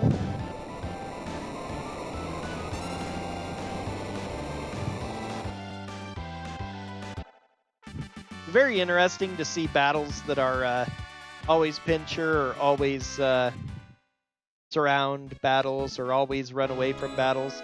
How they all interact with the changes. Okay, so he missed out on some experience, which is unfortunate.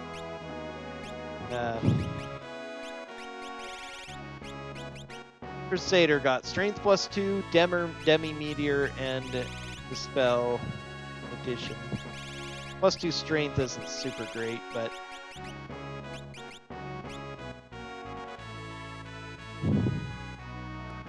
especially since I have no people actually using physical strength. Technically, Umaro's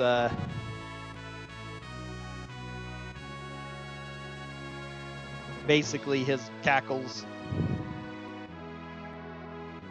Because that weapon, I don't believe, actually factors your vigor at all into calculating its damage. It's only your hit points and your level. Could be wrong about that. These shops are actually going to be different, aren't they? How much money do I have? 26k? I'm not going to bother. I will get this free rest, though. I definitely need it. Before we take on a dragon, a couple of chest monsters. We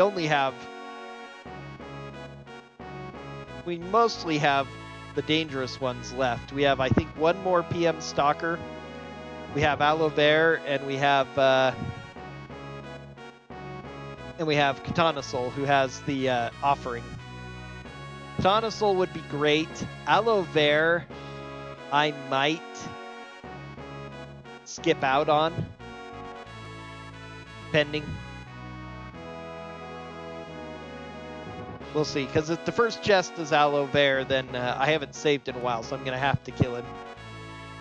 He gives Tiger Fangs, which are the best knuckles in the game, but I actually am pretty set on weapons now. It'd be a better weapon for Sabin, if nothing else. It has really good stats bonuses in addition to highest attack power. PM Stalkers.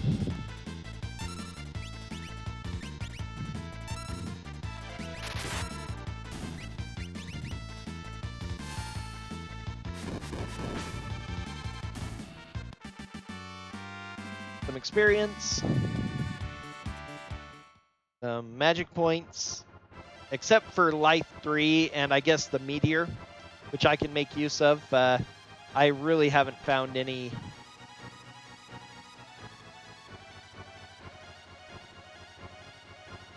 spells worth writing home about. Mute, Doom, which are moderately consequential, but running shoes. Another X potion. So many of those. Yeah, I'll mostly be relying on that. I'm going to be fine for healing with those in Kefka's Tower, though. I'm probably still about an hour away. Was hoping I'd be about a bear pace, but this has not been the luckiest seed. Hasn't been super terrible, but just has not given me enough juice early on.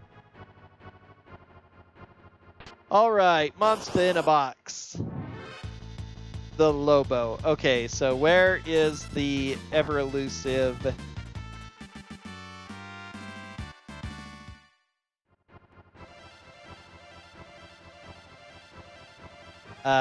Cave in the Veldt, and where is the last one? I'm trying to think here.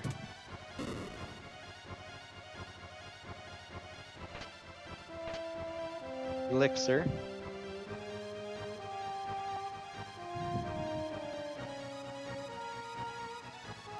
Dragon. Dirt Dragon, one of the most dangerous. Let's see. Jump.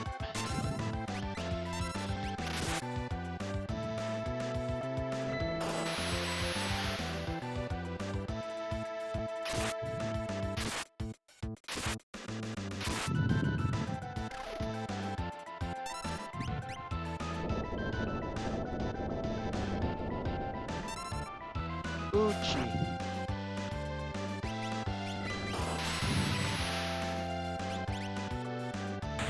Okay, good.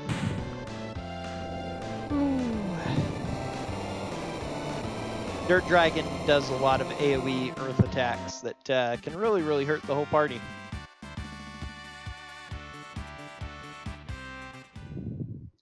Magus Rod is, Behemoth Suit. Who else can use that?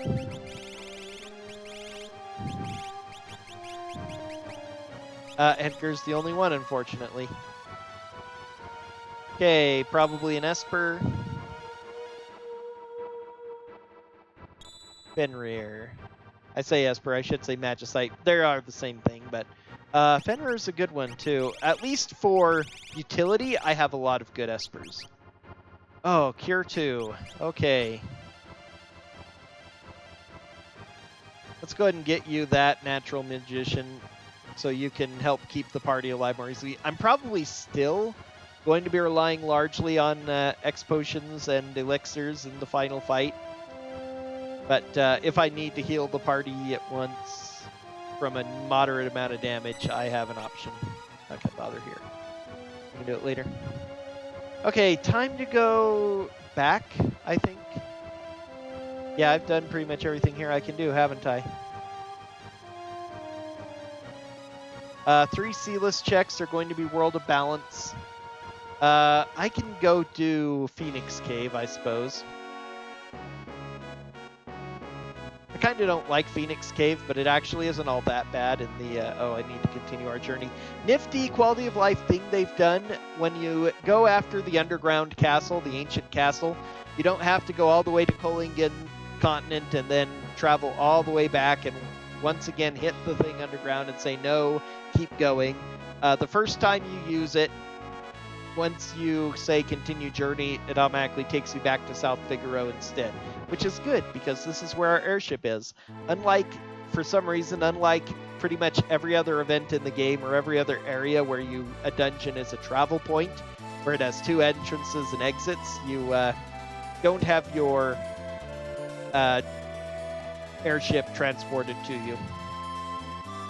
Okay, before we get started, we need to rest somewhere though. just as fast probably to do this. How are we level-wise? 30s already. Not bad. 38, 39, 35, 37. Quite an assortment.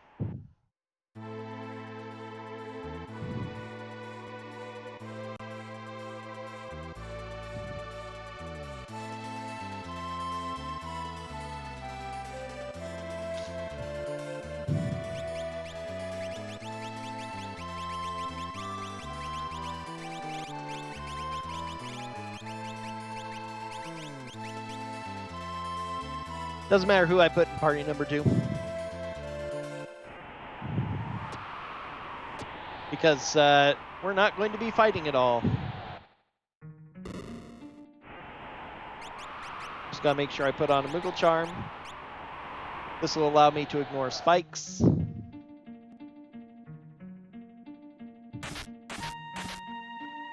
Chests can actually have something good. Don't need to. I'm gonna do this for them. Oh, before that, I need to let them in. Oops. Me forget. Silly me.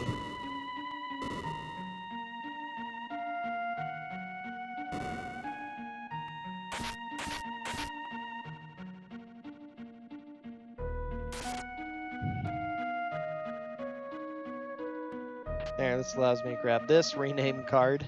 Okay. I throw mail. Normally, of course, vanilla, all these chests are empty, which makes it good for the speedrun because even on when you're speedrunning, you don't feel Aegis Shield. So many good shields. Aegis Shield's better than Genji Shield.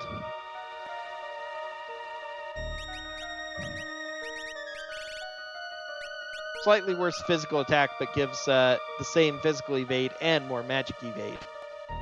Super good.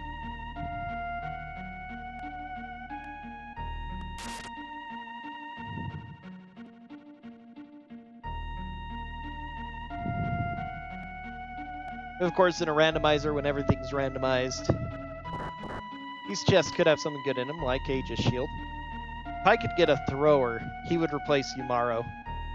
It'd be nice to get that before I spend money on more Atma weapons or anything, because then I can just have Sealess be a dual-wielding Atma weapon monster. Oh no, empty. Which is vanilla, actually.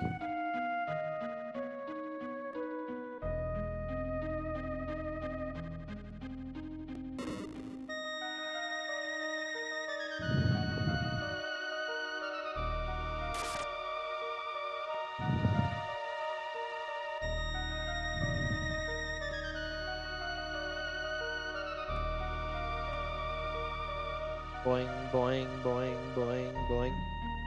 Bouncing across these rocks always amused me as a kid. I could imagine the characters and sometimes would voice the characters saying, ow, ow, ow, every time they bounce across these rocks, because they've got to be hot, even if they aren't inflicting damage, considering they're sitting here in the lava. Just how quickly you bounce off them, too, unlike other places in the game where the jumps sometimes have a little delay to them.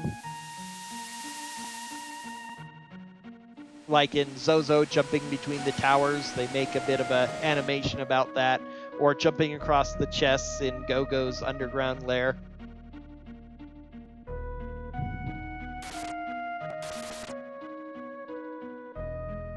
Did I save it already?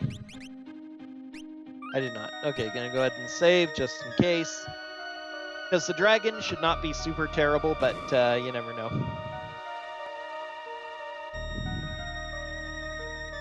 Things can go wrong. Blue dragon. I put the wrong character in. Whoopsie. Who was I supposed to have? Edgar. Well, that stinks.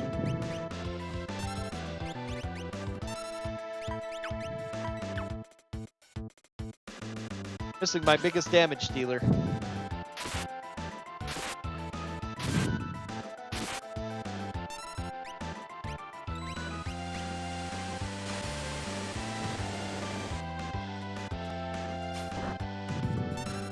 If I find somebody with lore, they'd be worth slotting into Yumaro's spot, actually. Now that I have clean sweep guaranteed. Don't even really care. But, whoops, I didn't move it down. Yeah, well, he died. So he didn't get the experience. Too bad. Sorry, Gao.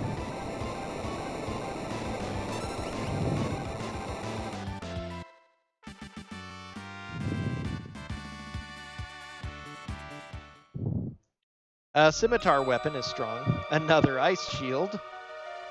Good thing I didn't buy more of them.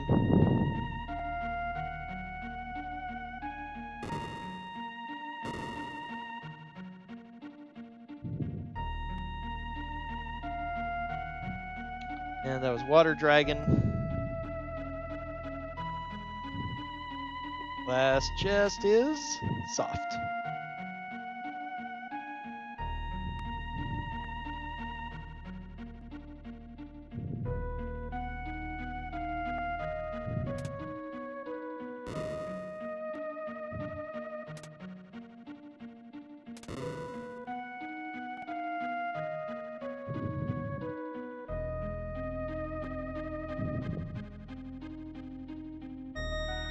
Realm.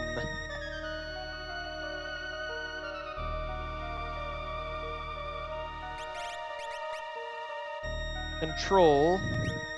She can use a behemoth suit too, though. I think I am going to put her in place of Yamaro.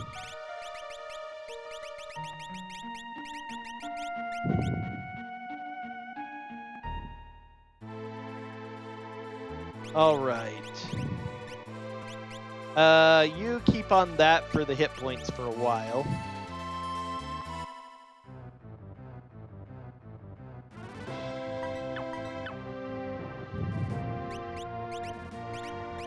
You can use the snow muffler too, which provides, but I can get the same of that from Ice Shield. So, Circlet Scimitar. She can use the Atma weapon as well, but I really only want one. She can use Magus Rod for powerful magic. All right. Let's see. Well, the only problem is the only powerful magics I have are like Meteor and Ice 2 from the shield. Go ahead and learn Scan, I guess. Who knows, might come in handy against that. But I can teach her Cure 2 as well, and then I'll have a second support character able to cast spells. Of course, you don't have any magic yet.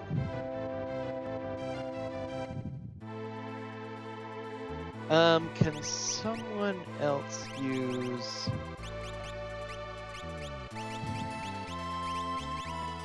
She can use Snow Muffler. And... Ooh, Force Armor. Oh, he can't use Force Armor, that's right. So, yeah, I'd rather have Snow Muffler than Force Armor. And then with the Aegis Shield, that's cold resistance, so that actually works. Although, yeah, she was a Behemoth suit. So yeah, this is fine. That's going to provide her a lot of defense, too, while she's Atma weaponing everything. I could do that. I'm going to go ahead and go World of Balance, though, rather than do her long involved thing. There's some easy ones I can do here now. Get my last... Let's see, that's an 8th character, too. Do I still only have 6 Espers? I have 7. I do have 7. I forgot to record 1. Okay, so I need to get 3 more Espers. So we're going to do a couple of quick checks.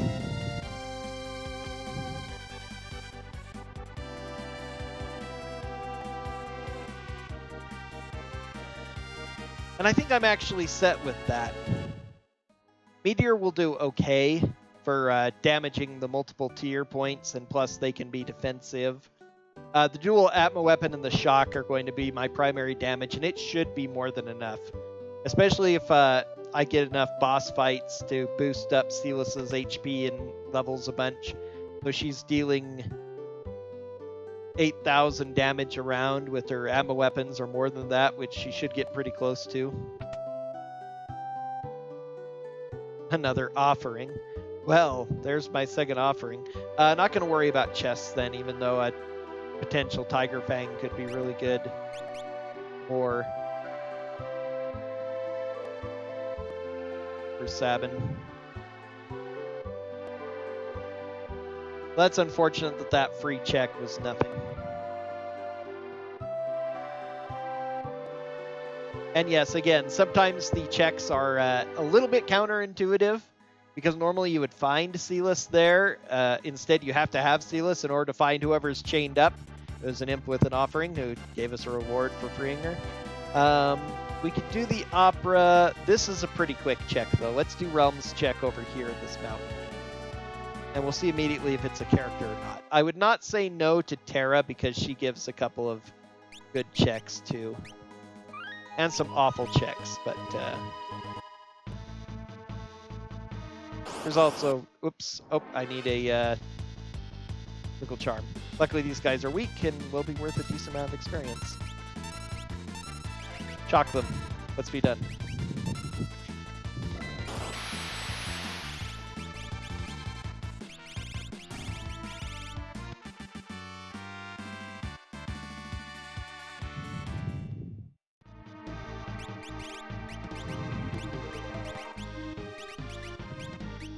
Ribbon would be really good to go with your charm. That way you can people. All right, who have we got? A ghost, so good chance of it being an Esper. Once again, this would normally be Realm running around here. Instead, you have to have Realm to get it, but whichever, if it's an actual character, that would be who we would find after this battle right here. Normally Ultros 3, today Ifrit. That's fine. We are well prepared for Ifrit, actually. Except you, because you didn't quite learn it. What have you got for weapon? I don't even know. Jock will be fine.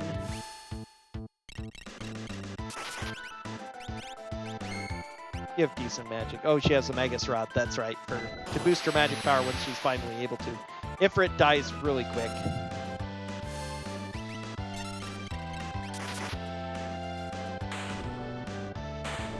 I don't think I have ever had an Ifrit fight in the randomizer where he actually swaps to Shiva. I'm sure it's programmed in. I've just killed him that fast.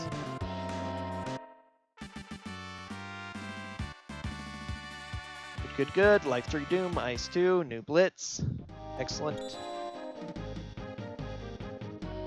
Maduin, so yep, that's an 8. What does it give? Haste 1 and Drain, or Haste 2 and Drain. Haste 2 is good.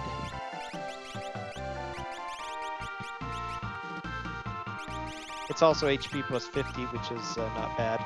Still learning Cure 2, though. Goodness, the best spells, the ones I'd really like to learn, are on the lowest growth, except for Life 3. Let's go ahead and learn Meteor, which would be better to learn from. That does Meteor faster, and it's the only one that's really important. Then I should start learning one of the other important things. Okay, a couple of chests to grab. I don't know. Actually, I'm not going to worry about these chests. I'm pretty well set, so I'm only going to grab chests that don't take a lot of time. I've got warp stones. Where are they? Very top, 14 warp stones. All right.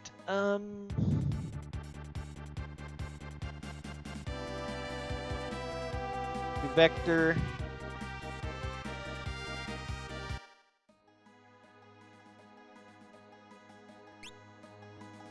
Yeah, I'm not going to spend any more money at this point.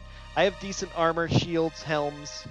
Helms are my worst, and they're still okay. It's hard to find really good helms. I mean, if I found a cat hood, that could be spectacular. Doubling the money you get if I needed to grind up money. And there are some really good things to buy, like Mega Elixirs, but that's just it. I already have Mega Elixirs I can spend money on, and they'd be among the most useful. Oh, another hero ring. These are pretty quick to grab, so I'm grabbing them.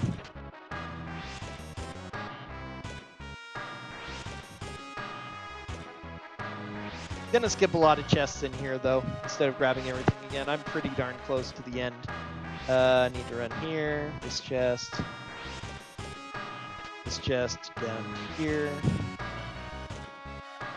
Hero ring, so good.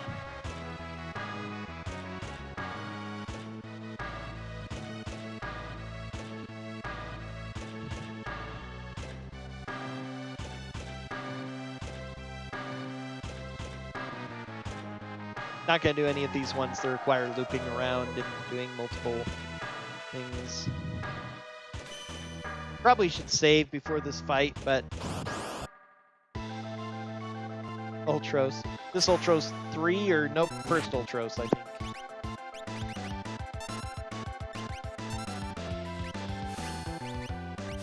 Oh yeah, you can shock.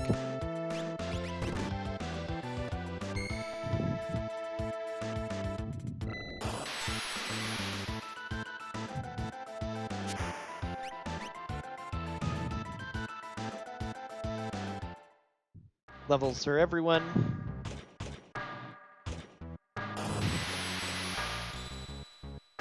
I just like Palador. Good, another nice one. That is one of the 3 checks here. Gotta go ahead and save now just in case.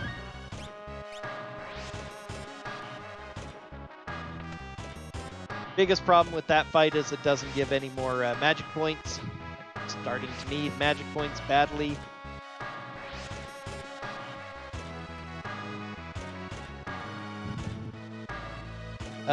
Chest right here we can grab. And second boss fight, second check. Poltergeist, okay.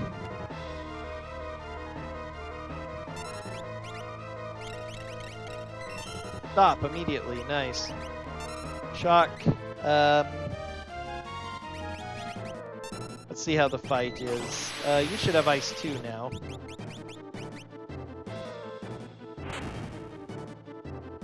Ice shields make you immune to fire, so at least that we're pretty well set. Good old realm and her high magic power.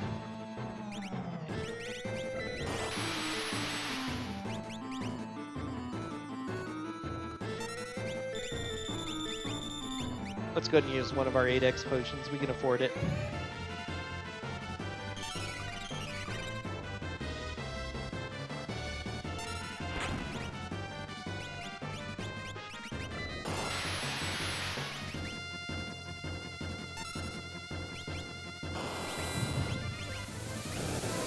I think Silas is the only one not immune. And went to Edgar, so yep.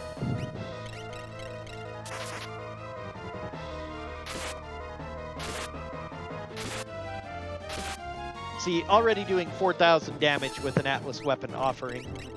And once you get into the about 2,000 hit points range, that starts getting up really high. Okay, she still will do damage. Okay, good. This is an Aura Lance. If Sabin can equip this, we are super golden. Because actually, when it comes to doing damage, Sabin's jump is probably still a little bit more reliable. Although I might just stick on him doing... and the Magicite Rama, which is 10. So now I can do Kefka's Tower now. Alright. I just need to get out of here. Can you? Yes, you can. Excellent.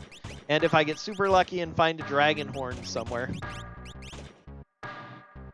yeah, you're doing that because I actually ought to back row you, and back row you, because I should be back rowing people a lot more than I do. Rama just has warp, which would be okay if I didn't already have important things. You're on Starlit. Fenrir's here too. You should be done with that now, right? Yeah. Scan Metal Quake. I don't care about any of that. I guess I'll get you that. I don't know if I'd ever use Dispel, but okay, let's give somebody else a Cure 2 spell. I'd actually like to give it to Realm, though. She's done, yeah. So, wait. Yeah, we want to give her the,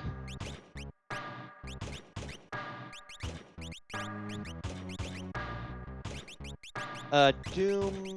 Yeah, Doom is very reliable against one thing at least. And then you Fenrir. Fenrir, Cure 1. Hopefully I can learn it.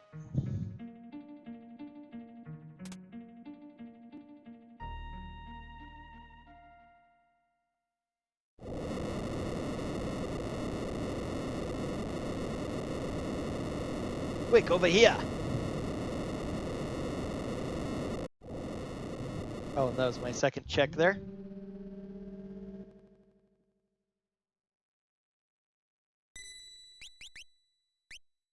Probably one of those unnecessary saves, but I'm a little bit neurotic, so I'm often afraid of... I've been toning down my saves to when it's really only necessary. Usually, I have a tendency to save whenever I get a save point, whenever I leave an area, right before I enter an area, even though I'm not even fighting, so it really isn't necessary here. How many revivifies do I have? Only 5? Nah, let's fight it then.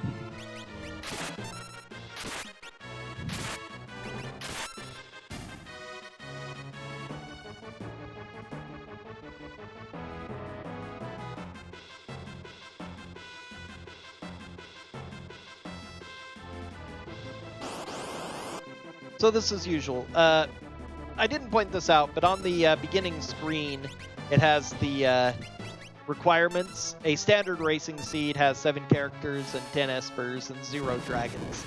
You can set that amount to something specific to be able to enter Kefka's Tower, or you can set it to be a random amount, but most of your default seeds are 7 characters, 10 espers. You have to collect all that in order to do it. So it gives a lot of control on what you want to try to do for your... Do I have Cure 2 now? Yeah, that's right. Let's go ahead and Cure 2 up the party. They're a little hurt.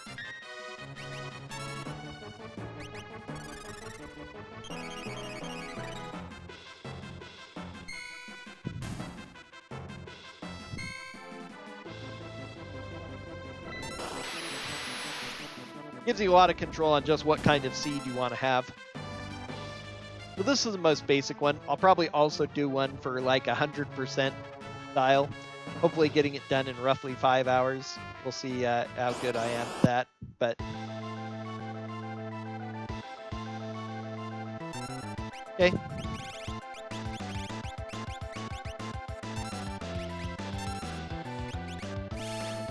Oh, I should be doing this.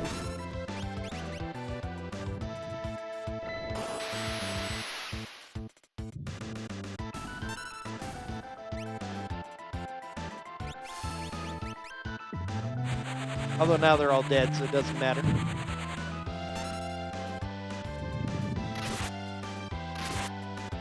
Now we're racking up damage. Oh, he's still alive. Kind of surprised, actually.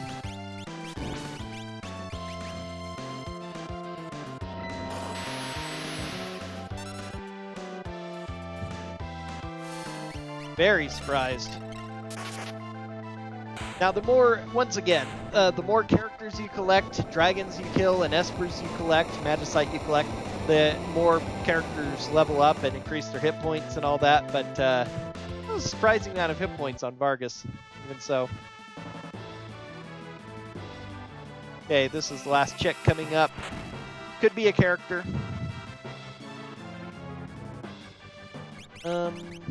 That didn't award any magic points, but some of our fights there did, so I have Life 3 and Doom.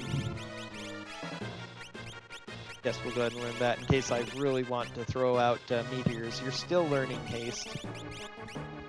Still learning Cure, of course. Terra, okay.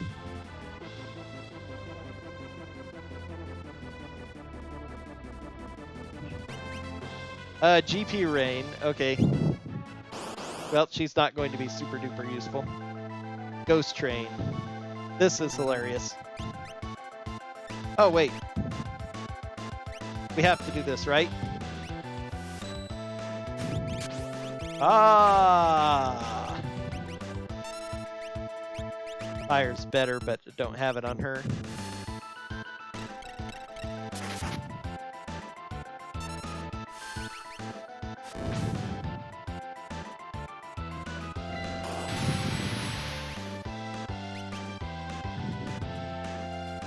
Ghost Train has some really hefty magic defense, actually.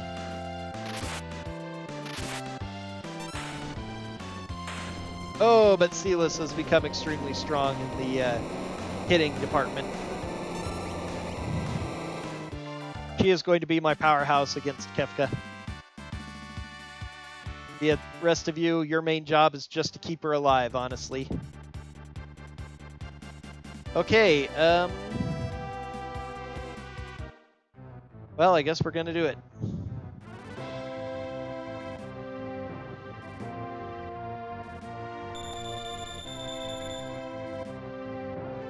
No, I'm not gonna bother with any of this. I know what I want to buy.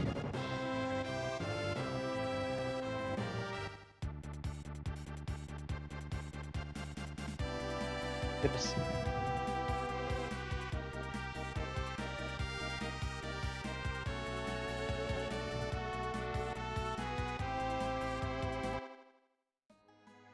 Mega elixirs. Last ditch safety measure. I'd probably be fine without them, but grabbing a few more is just going to feel good. A few more. Let me see what I can sell to get them. Keep knife hardened. I can't keep those people. I get rid of these though. Scimitar, I gotta keep. Still haven't used a fire rod. Probably could have used that in one of those other ones, but okay, one more mega elixir. That'll give me 3. 3 moments in Kefka's tower when I'm desperate. I can pop mega elixir to fully restore the party.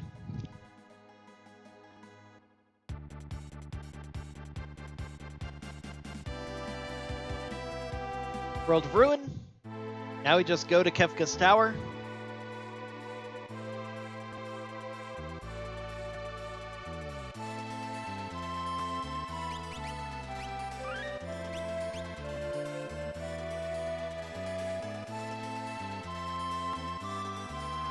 Alright, so I get 3 party members. So I want her to get the most experience because she's going to be doing things. I need Realm to get the most possible MP. Edgar is my next most powerful. You are the weakest. We'll pair you with Bach, I guess. Pair Blitzer and the weakling Gao can be here. Or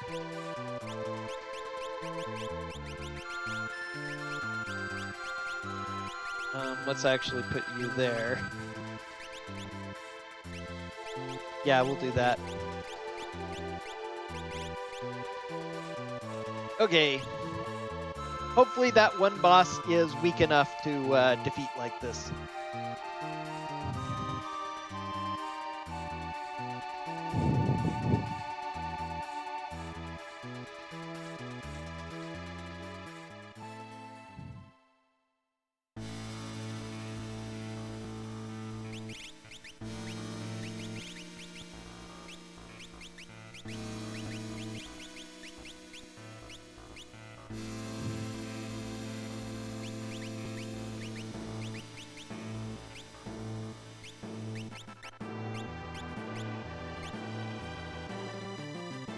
Not going to bother with most chests.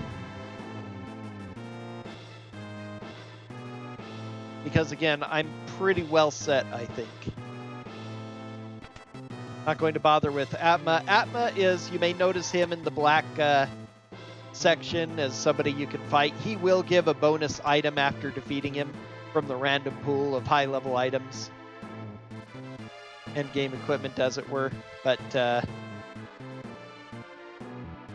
grab this chest because we have to come in here anyway. Gold armor, whatever.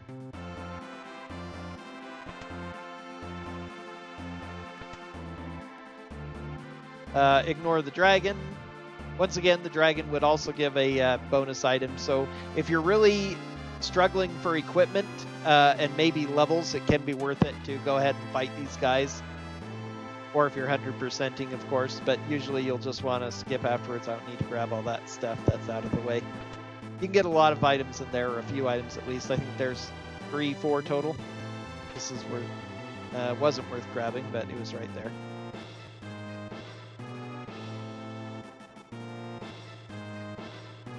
Okay, first required boss fight. No, I have 3 people here, so that's right. So I continue. All right, did you end up learning it? No, that's unfortunate. Okay, well, we're still on that, which is fine, I guess. Okay, hopefully these guys will give a lot of MP. That's the biggest hope. Whatever they are, be worth a lot of MP. Goddess. Okay. French vanilla in the tower. That's certainly...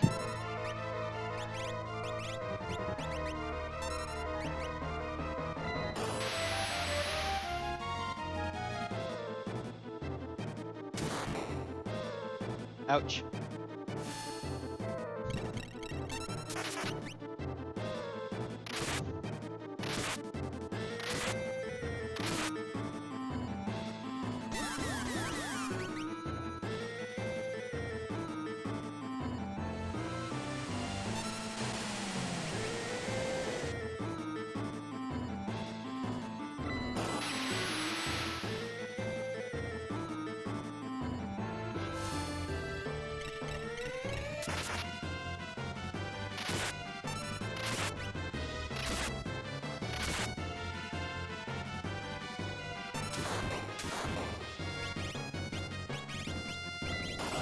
He doesn't have tier 2 yet. That's right.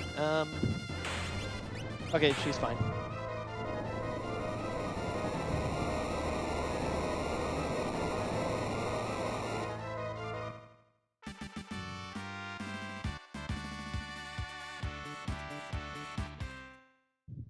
Got an Excalibur, which is an okay weapon, but not good enough to equip on any of my characters.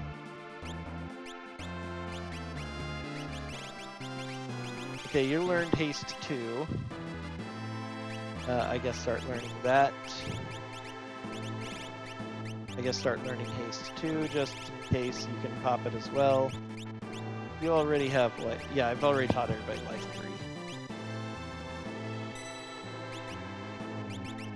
3. That's worth 50. The nice thing about that is that it is worth the 50 magic points, the maximum. 5 times magic point growth, 5 times gold, 3 times experience, and experience is not split, so that's effectively anywhere from 3 times to 12 times experience from enemies, which makes leveling nice, especially combined with the bosses give actual experience feature on. It makes it, for the most part, that you don't have to grind very much. I always like to grind, as I say, the first couple of places for safety, try to find a place to get up, unless I get really lucky and find like 4 rods. Because if you have like 4 rods, then maybe at the beginning you can, you know, or a bunch of super balls or something, or some really powerful characters you can defeat the first couple of bosses, but you sometimes would need to have to go searching for. Quite often, the first boss you'll run into will be one of the Kefka's dungeon bosses, like a god or one of the goddesses, or Atma, or, you know, Guardian, and then all of a sudden you have nothing to deal with them because they still have about 5,000 hit points or so, and you're doing chip damage at level 3, even only about 800 damage with a rod, so it's not a lot. If you get lucky and get an early game boss, sure, you can kill it, get a bunch of experience, start leveling up, but being around the 10 to 15 range, I've found, makes it a lot more reliable to defeat the first boss or 2 that you come across. And then from there, you usually don't need to level up so much.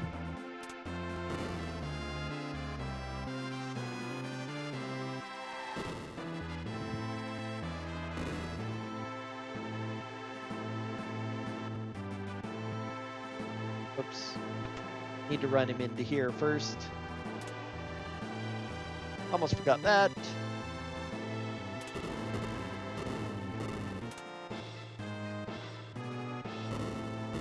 Alright, next boss coming up.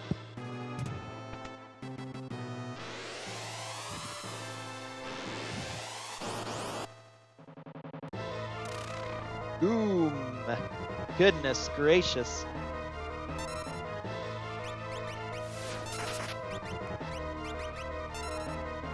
Luckily, we all absorb ice, which is what he largely does, so he's not threatening, at least. I guess I can Meteor. Meteor will be reliable.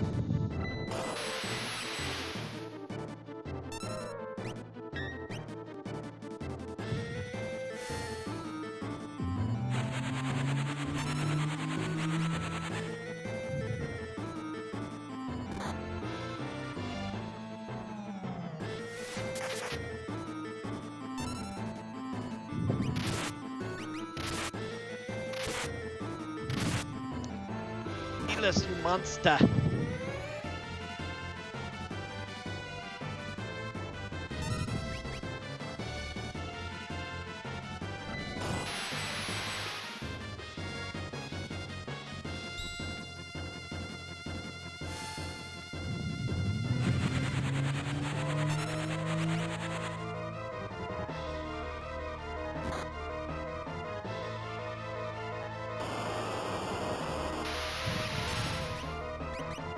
Earth element.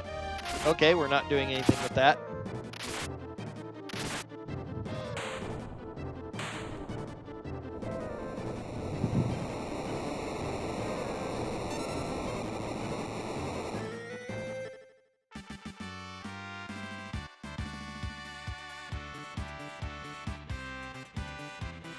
Okay, there's my cure 2.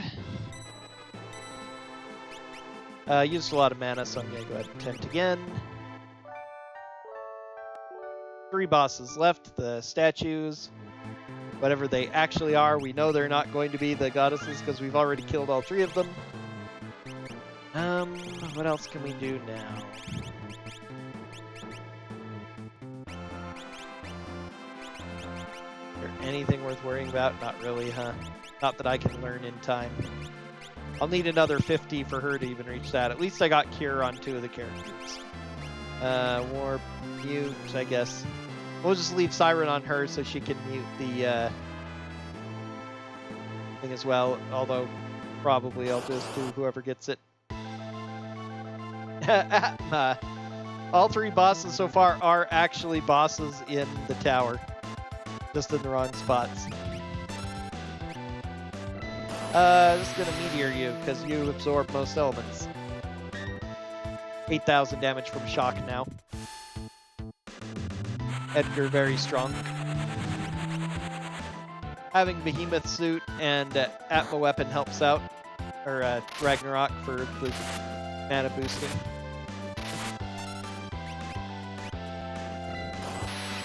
Okay, not quite going to do 3,000 damage a hit by the time we finish, but close enough.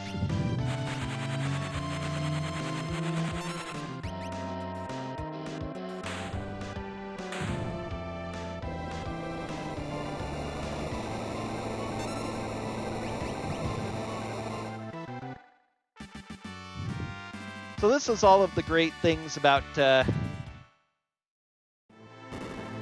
in general. Oh, I forgot to have a hit point boosting thing on her all the time. I was actually trying to learn spells. Unfortunate. I probably should have just kept one of the HP pluses on her. Although she had one there, so she might get close to that. 90%. If it had been actually a 50, she would have learned haste too as well. Oh well. Madwin isn't super great. But Palador would be better. Golem would be okay too. We'll go ahead and equip Golem, Relic U to Genji Glove, double Atma weapon,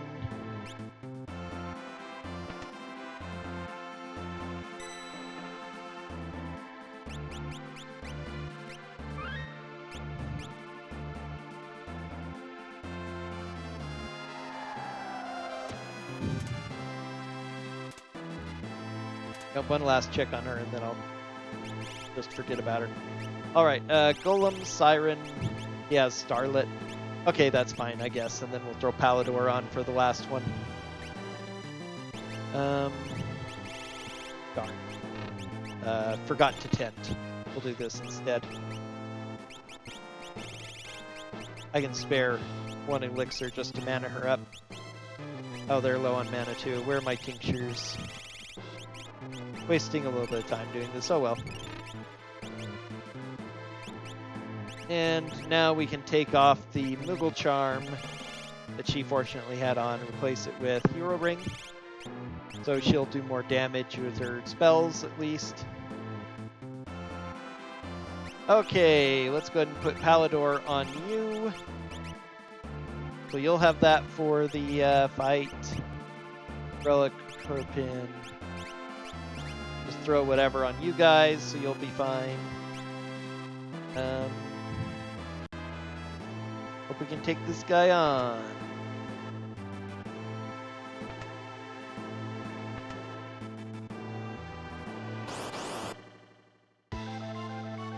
Kefka, okay, not bad.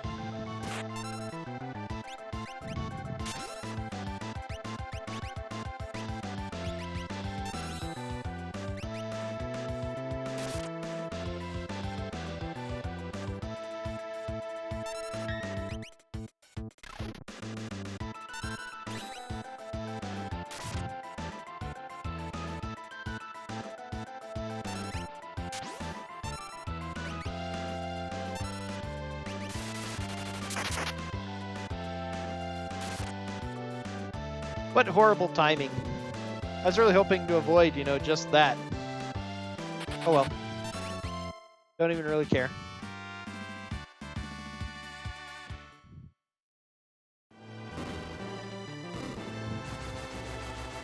Yao was sadly much less useful this run than he was in my last run, where he started with sword tech and at the very beginning of the game, and by the end was doing about 10,000 damage a turn with his Quadra Slice. Sword tech, one of the features on quality of life features is sword tech is sped up.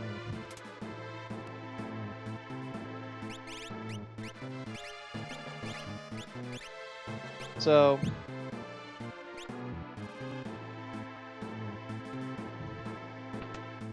it's a whole lot easier to get off your sword tech abilities. Atmo weapon, okay, not as bad. Could still be dangerous though. We have money, let's throw it away.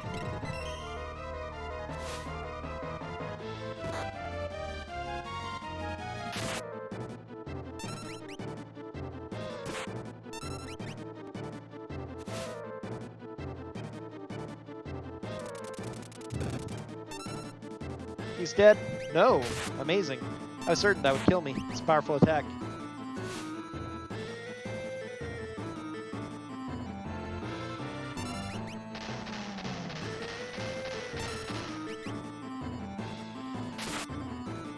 Come on, some more tackles would be nice.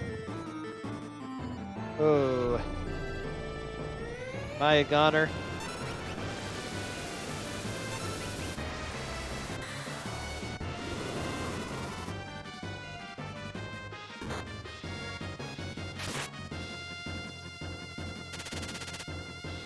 Okay, please let this kill. No? Yep, might have to reset, might have to equip a bit better. Yep. Okay, I did save it right there, right? It's actually faster to reset. I usually have at least one strong character in each thing, but Atmo Weapon, despite being only a mid-game boss, one of the last World of Balance bosses, is really, really strong. And after all of these that I've done, yeah. Okay. Empty, empty.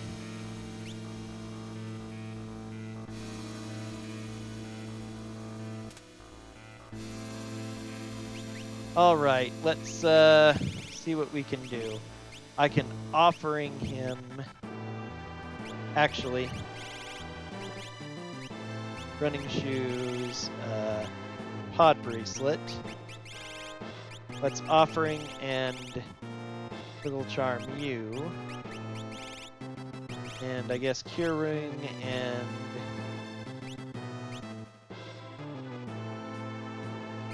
no, the rest of these will do much. Sneak ring for the speed.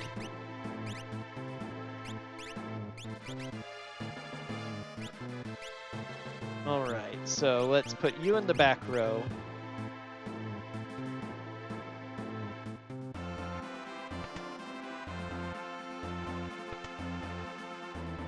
So you take less damage from attacks at least.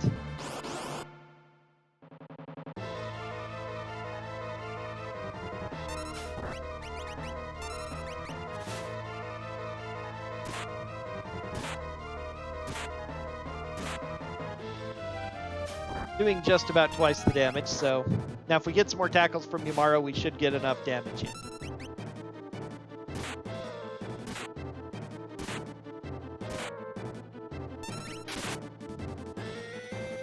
That wasn't it.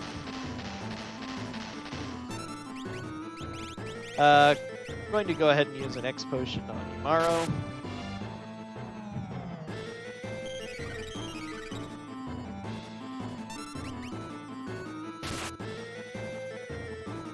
Ooh, that's not good.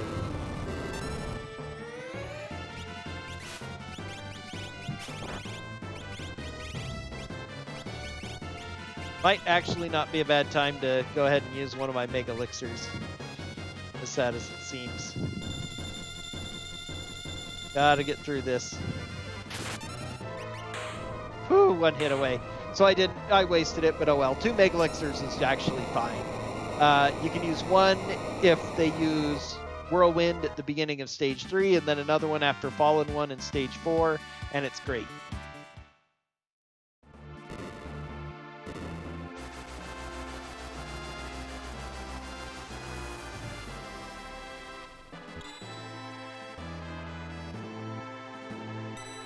Okay,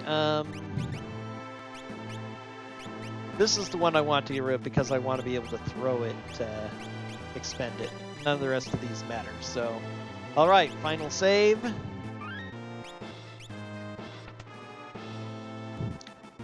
This is a rougher seed than I've had lately. Mostly just because of the searching. Lost a few minutes on that fight, but... just did not get off to a very fast early game, although it looked promising.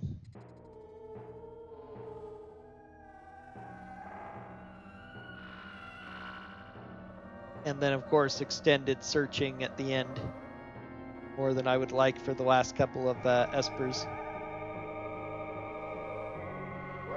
This fight shouldn't be too bad, though. It should actually be relatively clean, despite the fact that I don't have a lot of magical power.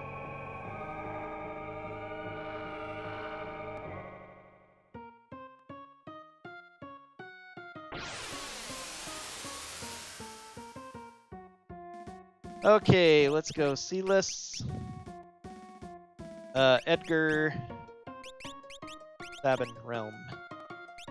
And I guess because he's equipped, if Desperation, if I need Umaro. I did equip Fenrir as one of my things, right? That'll make it useful. Yes, Starlet. Okay, do you have Break? No.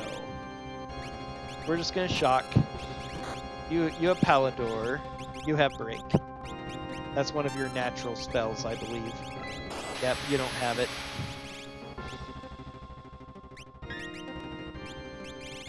So hopefully this hits. That will save a lot of damage I'll have to do. Okay, excellent. Just Fire Rod on the head, please.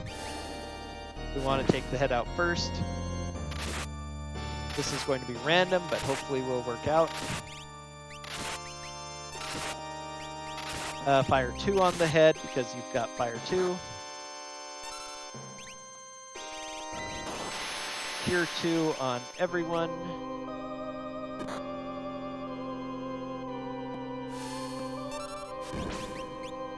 You have Golem. Let's go ahead and Golem here.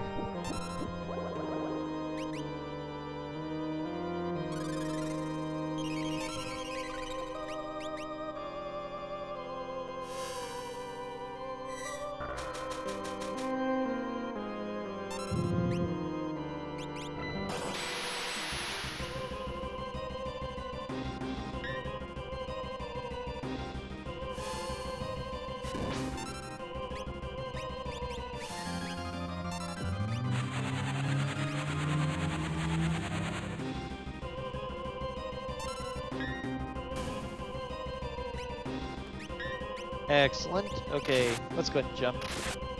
Probably going to die before he lands with the 16,000 damage attack right here.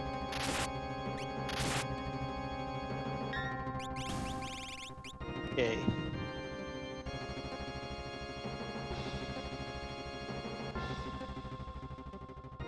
Now I need to mute the one on the left and then doom the thing in the middle. Hard to say what exactly it is. It's the lumpy things. I guess maybe it's pointing at the blonde guy with his back to... There are 3 blonde guys. There are all sorts of things here. But it actually looks like it's the section that isn't anything, but it is doomable. Siren. Okay, nice start. Do we have Remedy? No, but we have remedies, right? Yep. We also have green cherries. All right, now let's Doom. It's like the pink dress, maybe? Is going to work? Yes, one shot. Excellent. Okay, now we're in business. Go ahead and meteor them all. You go ahead and cure 2 everybody. Whoops, only yourself? That's bad. Why don't you go ahead and haste the party, actually? It'll get dispelled at some point, but then we can just recast haste 2 again.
Probably not going to get those off, actually.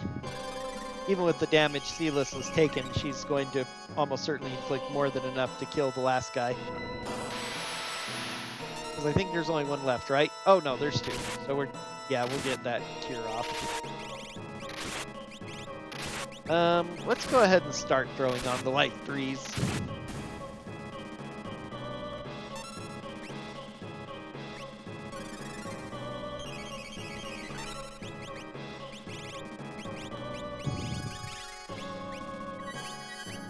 Some of them are going to get dispelled, but I can just recast whichever one does, because it's usually double dispel on the same person. Okay, they're on Edgar. So that means he's dead. All right. So now we can haste 2 again and life 3 up. Maybe Mega Elixir up as this comes in.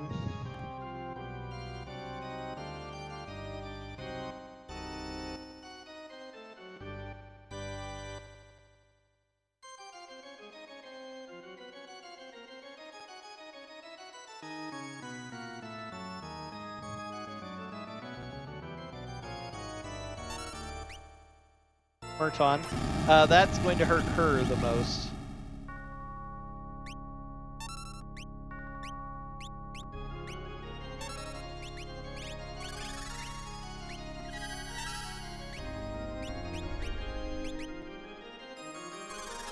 All right, now.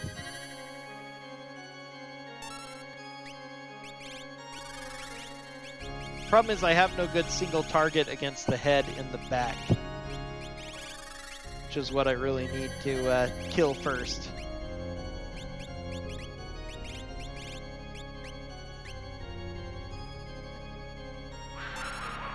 Okay, that's unfortunate.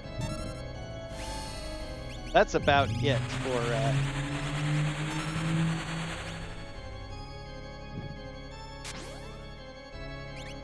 No, I don't have any blitz that's... Well, whatever. Okay, this will likely kill. What is your... Okay, that was Siren and we used it. Okay. Oh god, it's only 12?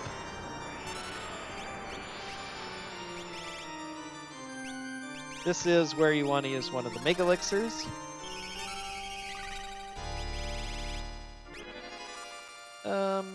Palador, sure.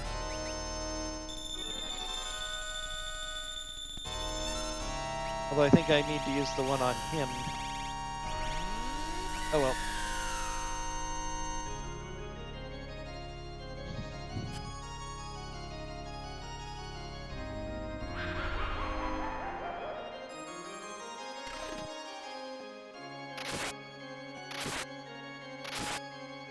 Okay, this could be bad. Not that losing Realm would be super terrible, but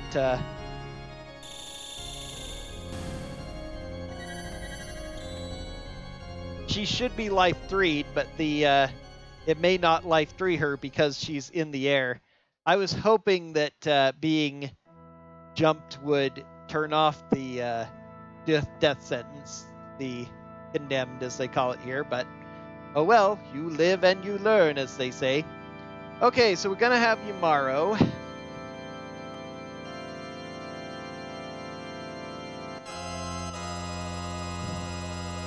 Again, not really the worst thing. At least he's capable of dishing out some damage. Kind of more reliably than Realm is, actually. More reliably than Sabin, too. Okay, let's life 3 yourself. And then,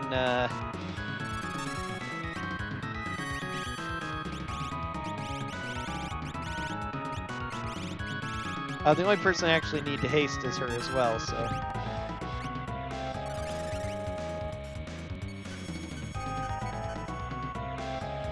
Expecting him to use Fallen One, but looks like he skipped that. So let's just X Potion, or even Elixir. Is that Fallen One? Okay, that's good. That's what I was waiting for.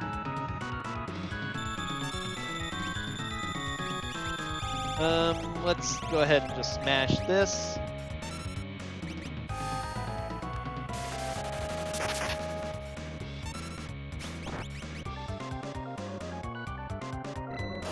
And here comes the kill damage, I hope. Let's jump for a bit of safety. Nope, he's dead. Not quite. Okay. Well, bit of safety. He's already into this phase. Silas might kill him with 20,000 damage. This is why Atma Weapon is really good. Not quite killed. Shock, is Shock gonna get the kill? Nope, is Jump gonna get the kill? Yes. 233.09. Not terrible. Not my best seed. Getting 2 extra characters kind of tells that it's bad luck. If you can easily complete it with 7 characters, then that does. I did a whole bunch of extra checks, didn't get any espers from them, so that burns quite a bit of time. But overall, this is a pretty decent example of how the run goes. I've only been running it for not even a month yet. Some people can get sub 2 pretty consistently. But for my offer, I'm probably going to go ahead and put a 3-hour estimate on this as a worst case scenario. Most of the time I get in the 210 to 240-ish range, depending on how much time I devote to being powerful. Most of the time I either get under 230, like just a barely 222 at the most, and with a pretty quick seed, or it's a seed that makes me uncomfortable, and so I do extra things like try to get rid of the Cursed Shield, a little bit of extra grinding, learn a few more spells, and that ends up pushing it to 240. So one falling right in the middle between 220 and 240 is kind of funny, and kind of a good example seed for this. But I could very easily get, since it's a randomizer, of course, it can have really random. And by the time it, you know, by the time Marathon comes around, if I've been playing this for another month and a half, I might be a whole lot better at it. But we'll start with this. I do not know if other people submit this. I would be willing to run it as a race as well, right now I haven't officially organized anything with the community at Worlds Collide, but that's it. The ending is vanilla. There are ways to adjust the sprites to the characters, and that makes the vanilla endings really funny because it's about the only text in the game of actual conversations. And they treat each other like they're vanilla characters instead of whatever sprites you use or portraits you use, but, you know, whatever. So we're just going to end the vanilla ending here, but thanks for watching, and regardless of anything else, I'm going to be pumping out more of these in the future since I've been enjoying them so much. So until next time, later.